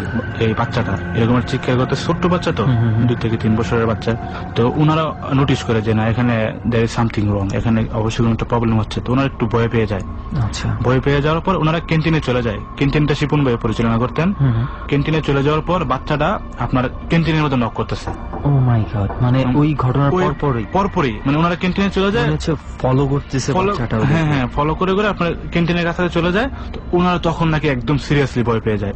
ভয় পেয়ে যাওয়ার পর নিচে আপনার ওই যারা দারোয়ান আছে, কেয়ারটেকারকে ফোন করার পর কেয়ারটেকার লাইট নিয়ে আসে, এসে দেখে যে কোনো কিছু নাই। হ্যাঁ, তো বলতেছে আপনার শুধু আমাকে বিরক্ত করলেন, এখানে তো কোনো কিছুই নেই। ঠিক আছে, কেয়ারটেকার চলে গেছে। ওনারা কেয়ারটেকার সাথে নিচে গিয়ে একসাথে আড্ডা মারে, চাটা খেয়ে ওই রাতটা কাটিয়ে দেয় আর কি। আচ্ছা। তো আর কারোর সাথে শেয়ার করেনি? কেয়ারটেকার জানে অবশ্য, আবার কেয়ারটেকার তো ব্যাপারটা অবশ্যই উনি আসছে। তো কেয়ারটেকারটাকে পাত্তা দেয় না কিছু, এখানে কি আমি তো দেখলাম কোনো কিছু নাই। তো দেন আবার 3 দিন পর একই ঘটনা, ওই একই প্লেসে শিপুন ভাই এবং এই রহিম ভাই ছিলেন। আচ্ছা। হ্যাঁ, একই ঘটনা, ওই বাচ্চাটা কান্না করতেছে, কান্না করার পর ওরা আবারও ভয় পেয়ে যায়, ওই ক্যান্টিনে চলে আসে, আবার ক্যান্টিন নক করতেছে। হ্যাঁ, এরকম একটা আর্তনাদ নাকি বোঝা যাচ্ছে যে আমাকে সাহায্য করো। আচ্ছা। বাচ্চাটা এরকম একটা আর্তনাদ। তো দেন শিপুন ভাই একটু বেশি ভয় পেয়ে যায়। ভয় পেয়ে যাওয়ার পর বলতেছে যে না, আসলে এখানে জীবনের রিস্কের ব্যাপার স্যাপার আছে, বাচ্চাটা কি চাচ্ছে আমার কাছে আমি তো বুঝতে পারছি না। তো দেন উনি নাকি কিছুদিন পর ওই জবটা ছেড়ে দেন। ও মাই গড, এই ঘটনার জন্য মানে উনি জবই ছেড়ে দিয়েছেন। জবে ছেড়ে দেন, ছেড়ে নতুন করে দম ঘরে, লাশ ঘরে আপনার আবার অ্যাটেন্ড করেন আর কি। আচ্ছা, মানে ওই সেক্টরটা থেকে, মানে ওখান থেকে এক ডিভিশন থেকে আরেক ডিভিশন, হ্যাঁ, ওইখান থেকে রিলিজ নিয়ে ওইখানে আবার নতুন করে জয়েন করে লাশ ঘরে। তো লাশ ঘরের ঘটনাটা হচ্ছে 2009 সালের ঘটনা। ওইখানে একটা ঘটনা ঘটে। তো ওই ঘটনাটা হচ্ছে লাশ ঘরে আপনার একটা অ্যাক্সিডেন্ট করে একটা লাশ আছে।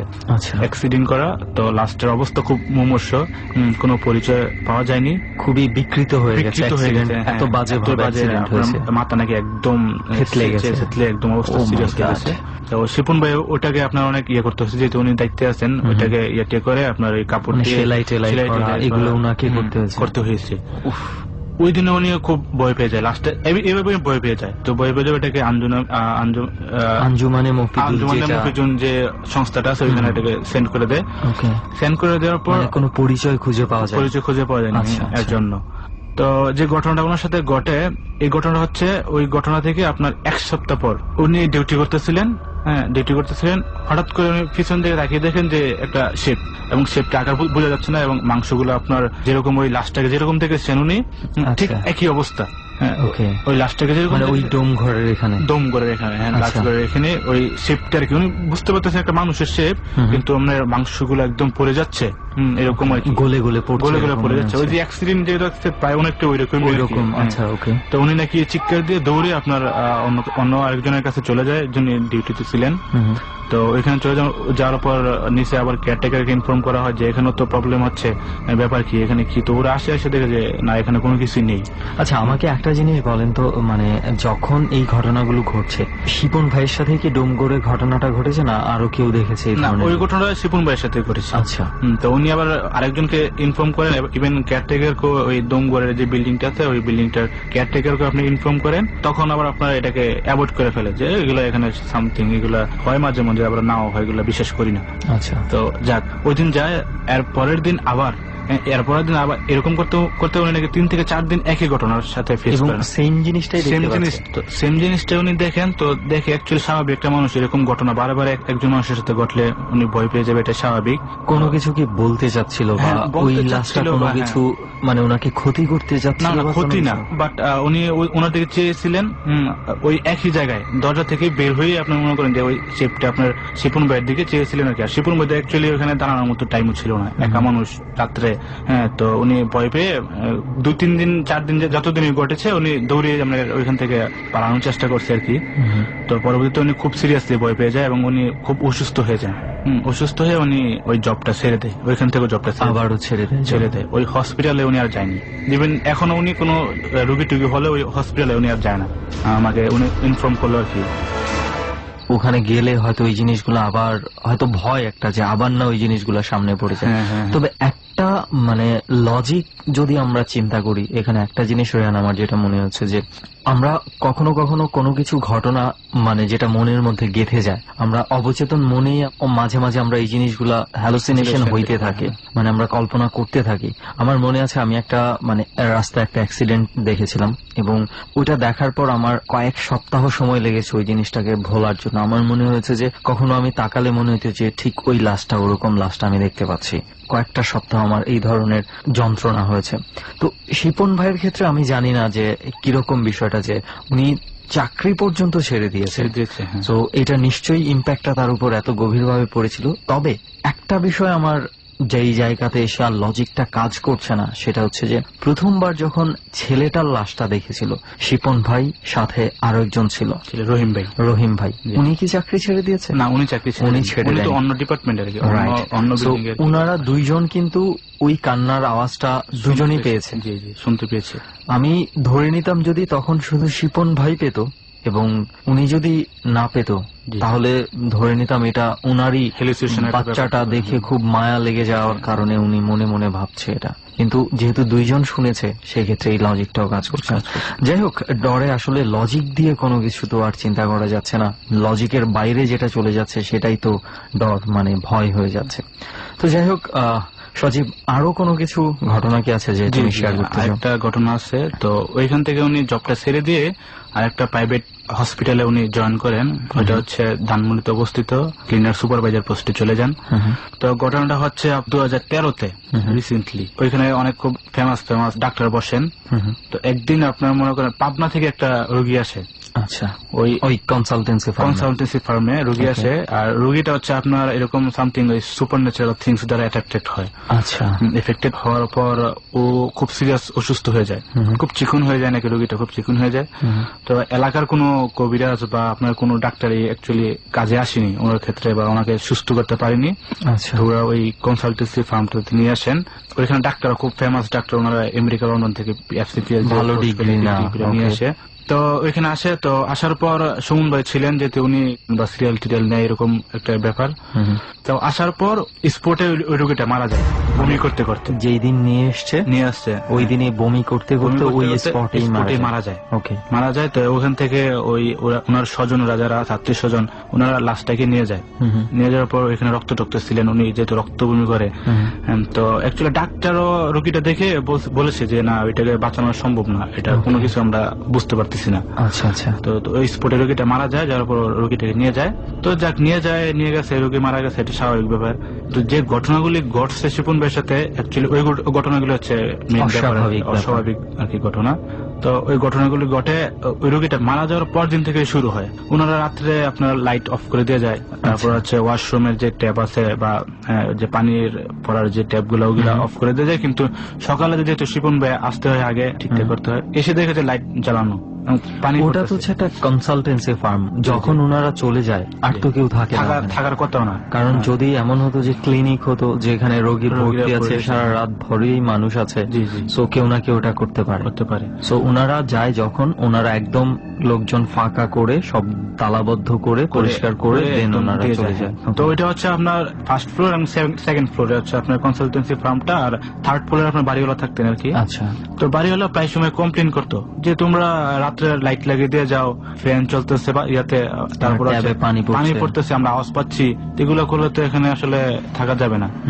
বাড়িটা আসলে একটু ভয়ঙ্কর, যে বাড়িটা অনেক বিশাল বিশাল আম গাছ বা অনেক গাছালি আছে, আমি যেহেতু বাড়িটা চিনি। বাড়িটার ঠিকানা সজীবকে, মানে সজীব আমাদের সাথে বলেছে বা আমরা শেয়ার করে ঠিক করেছি যে বাড়িটার ঠিকানা আমরা বলছি না, কারণ আমরা এতটুকু জানি যে অনেকেই বাড়িটা দেখেছেন এবং প্রতিনিয়ত দেখছেন, আগামীকালকেও হয়তো দেখবেন বা আজকেও হয়তো দেখেছেন।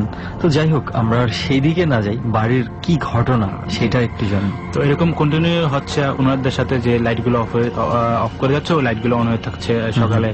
তারপর একদিন যে ঘটনাটা ঘটে আর কি, মেন ঘটনার টাইম চলে যাচ্ছি, সকালে উনি আসেন 10টার দিক, সকাল 10টার দিক। তো এসে আপনার ইয়াটা খোলে, গেট খুলে গেটটা আবার টান দিয়ে আসেন।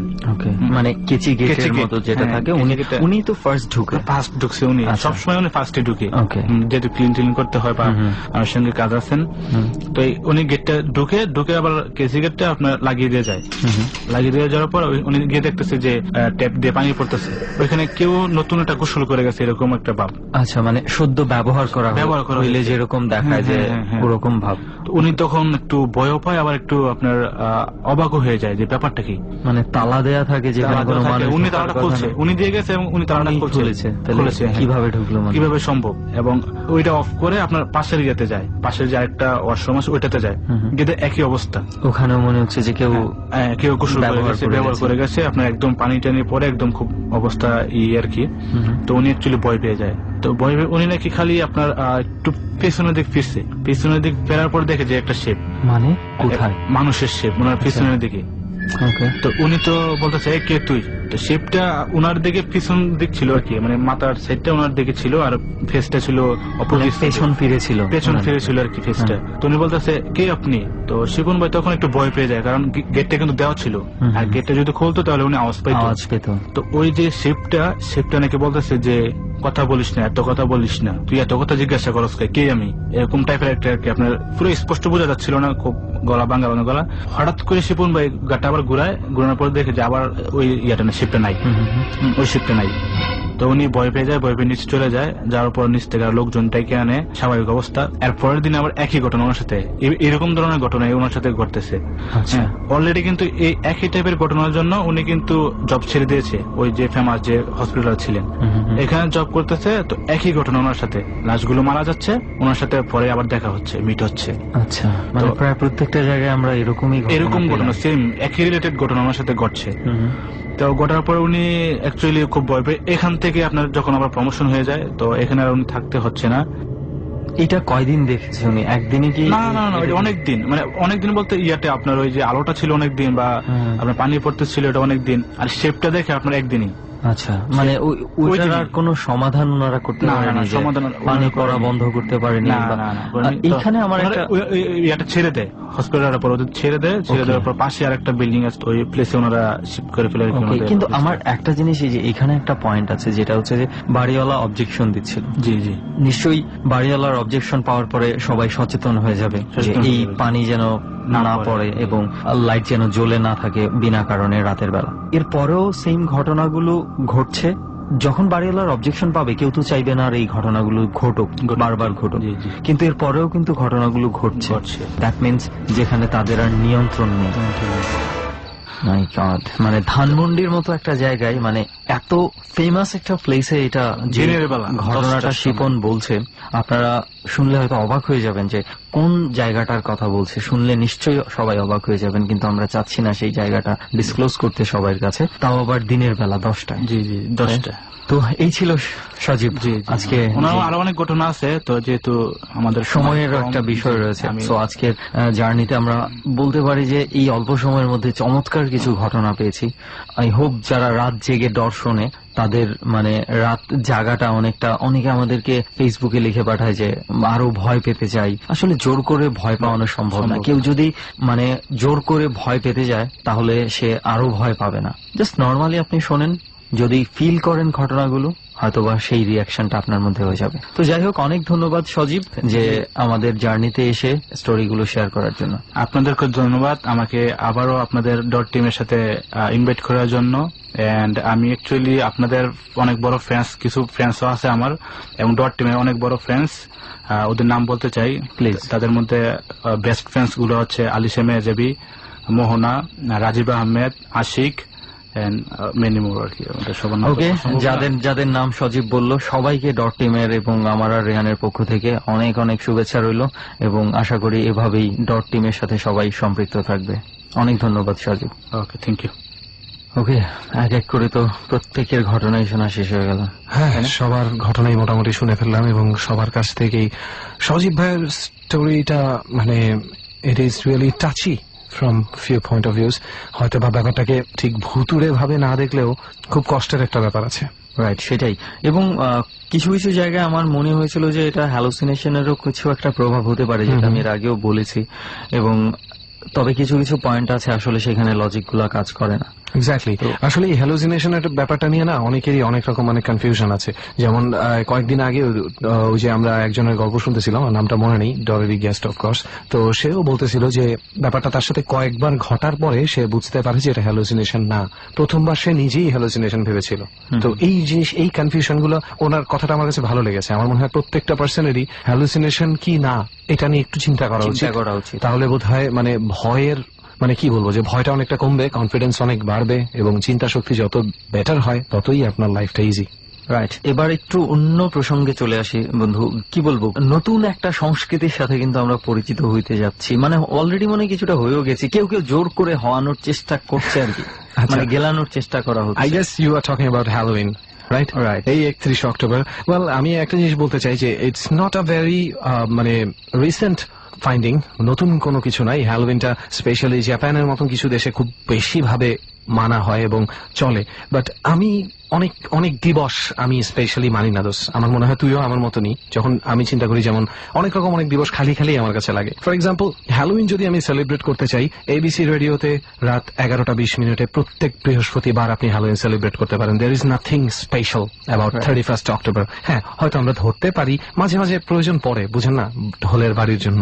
রাইট, আরেকটা বিষয় হচ্ছে কি বন্ধু, আমার যেটা মনে হয় যে মানে আমরা এখন মানে কালচারে দেখা গেছে নতুন সংস্কৃতি আমদানি ঘটছে আর কি। এখন ভূত বাইরে থেকে ইম্পোর্ট করে আমরা এটা সেলিব্রেট করতে হচ্ছে, এটা একটা সেলিব্রেশনের বিষয় হয়ে গেছে। হ্যালোউইন নিয়ে যদিও বিদেশের দেশগুলোতে অনেক ধরনের কাহিনী আছে, ওদের কাছে এটা একটা মানে উৎসবের মতো হয়ে গেছে। এক্স্যাক্টলি, উৎসব হিসাবে মানুষ পালন করতেই পারে। আমরা actually we are not telling anything offensive about Halloween. আমি জাস্ট এতটুকু বলতে চাচ্ছি, আমরা জাস্ট টোটাল ডট টিম এতটুকুই বলতে চাচ্ছে যে আমাদের জন্য তো আসলে প্রত্যেক বৃহস্পতিবার রাত 11:20 থেকে হ্যালোউইন সিজন শুরু হয়ে যায়, এবং আমরা মাত্র একটা দিনে সেটাকে সীমাবদ্ধ করায় একেবারেই বিশ্বাসী না। Happy Halloween everyone, every Thursday night 11:20 PM। What do you say? অন্য বিষয়ে কি যেন একটা বলতে চাইছিলি তুই? অন্য বিষয়টা আরো পরে বলবি। তাহলে তো আমি অন্য একটা বিষয় বলি যে আজকে কিন্তু আমরা একটা মানে নিজেদের অজান্তেই লগ্ন টগ্ন না দেখেই আমরা কিন্তু সামহাও পূর্ণিমার রাতে এখানে চলে আসছি। একদম পারফেক্ট একটা টাইমিং হয়ে গেছে। এবং এই পূর্ণিমার ব্যাপারটা আমি দেখছি যে মানে আসলে আমরা তো কখনো ধর্ম টর্ম নিয়ে কথা বলি না, কিন্তু প্রত্যেকটা ধর্মের মধ্যে আমি পেয়েছি পূর্ণিমার কোনো একটা স্পেশালিটি আছে। যেমন বৌদ্ধ পূর্ণিমা, ঠিক আছে, এভাবে কিন্তু করা হয়, পূর্ণিমা রাত্রে এই জিনিসটা হয়, ঠিক আছে। এই ধরনের অনেক লগ্ন যে পূর্ণিমা রাতে যেই ছেলেটা বা যেই মানুষটা জন্ম নেয় তার মধ্যে এই ধরনের কিছু ক্যারেক্টারিস্টিক্স দেখা যায়। And the same goes to, আমরা যদি একটু হররের দিকে যাই তাহলে দেখবি যে সবসময় ওয়্যারওলভস এর যে ব্যাপারটা, অর্থাৎ মানুষ থেকে নেকড়েতে পরিণত হওয়া, যে মানে এটা হতে পারে একটা মিথ, টোটালি বানানো একটা জিনিস, অনেক আগে থেকে চলে আসছে, এখন মানুষ বিশ্বাস করে, অনেকটা ভ্যাম্পায়ারের মতো। হ্যাঁ, ইভেন ভ্যাম্পায়ারদের উপরেও কিন্তু আলাদা এফেক্ট পড়ে এই পূর্ণিমা রাতে। সো ইট ইজ পসিবল যেই চন্দ্র সমুদ্রের জোয়ার ভাটা কন্ট্রোল করতে পারে, সে সাধারণ একজন মানুষের মনে চেঞ্জ আনতে পারবে না, অনেক কিছু কন্ট্রোল করতে পারে। রাইট। সেই গৌতম বুদ্ধ তো এরকম পূর্ণিমার রাতেই ঘর ছাড়া হয়ে চলে গিয়েছে। রাইট। এবং সবচেয়ে বড় কথা কি, পূর্ণিমা নিয়ে যত ধরনের যত কিছুই থাকুক না কেন, আমার মানে পূর্ণিমাকে মানে সবসময় হচ্ছে কি এই জ্যোৎস্না রাতটা আমি খুব বেশি পছন্দ করি। আমি একবার মনে আছে যে আমরা তখন আমি খুব সম্ভবত 10-এ পড়ি, 9-10-এ পড়ি, তখন এরকম রাতে আমি যখন বেরোতে যাইতাম, মানে জাস্ট একটু উঠানের মধ্যে আমাদের গ্রামে আমি একটু ঘোরার জন্য, তখন আমার মা বাধা দিত যে এত এই ভরা পূর্ণিমাতে বাইরে যায় হাঁটাহাঁটি করার দরকার নেই। আমার মাথায় একটা জিনিস খেলতো না যে এত সুন্দর চতুর্দিকে আলো, মনে হয় অনেকটা দিনের মতোই। হ্যাঁ, ওইখানে ভয়ের কি আছে, বাট কিছু বিষয় আছে। দুজনের বাট একসাথেই বলছি আমরা। এখন কাহিনী হচ্ছে যে হোয়াট ইজ দ্যাট বাট, এটা নিয়ে যদি রিসার্চ করি আমার ধারণা অনেক কিছু পাওয়া যাবে। আর আমাদের শ্রোতারা যারা শুনছে, আই মিন যারাই শুনছেন সবাই কিন্তু ডট টিমের অংশ আপনারা। তো ডট টিমের মধ্যে এমন কেউ যদি থাকে যে এই ব্যাপারে স্পেশালি কিছু জানেন, অবশ্যই আমাদের ফেসবুক পেজে, সুমনের ফেসবুক পেজে, কিংবা আমার ফেসবুক পেজে, কিংবা কিবরিয়া ভাইয়ের ফেসবুক পেজে, আপনারা অবশ্যই, ডরের তো পেজ আছে, ডরের পেজে আপনারা জানাতে পারেন। ফর এক্সাম্পল, আমি নিজেই একটা এই ধরনের একটা কাহিনী জানি যে পূর্ণিমা রাতে আমার এক ছোট ভাই আছে, তানভীর নাম, ই থাকে মগবাজার ওয়্যারলেস কলোনিতে। তো কাহিনী হচ্ছে যে ওরও এরকম একটা ঘটনা ঘটে, একদম ভরা পূর্ণিমায় হঠাৎ করে প্রচন্ড জোরে জোরে ওকে ডাকাডাকি করে একজন। ডাকাডাকি করার পরে বাইরে বের হয়ে দেখে যে ডাকছিল সে আর দাঁড়িয়ে নেই, সে অনেক দূর পর্যন্ত চলে গেছে এবং মাথা টাথা সব চাদর দিয়ে পেঁচানো, একটু শীতের রাত, এরকম একটা টাইমই হয়তো হবে। তো সে অনেক দূর পর্যন্ত ওই লোকটাকে এই যে ভাই, এই যে ভাই বলে ডাকতে ডাকতে ওইখানে যাওয়ার পরে একটা পর্যায়ে লোকটা কেন যেন একটা দেয়ালের সামনে গিয়ে ঠাস করে স্টাক হয়ে যায় এবং এমন ভাবে পাথরের মতন সে দাঁড়িয়ে যায় যে আমার ওই ছোট ভাই হালকা একটু ভয় পায় যে কি ব্যাপার, লোকটা এভাবে দাঁড়িয়ে গেল কেন। হ্যাঁ, এবং তারপরে সে আর কিছু না বলে আস্তে আস্তে ব্যাক করতে থাকে এবং একটা পর্যায়ে পেছনে ঘুরে হাঁটা শুরু করে। তার 1-1.5 মিনিট পরে আবার পিছনে তাকিয়ে লোকটা নেই।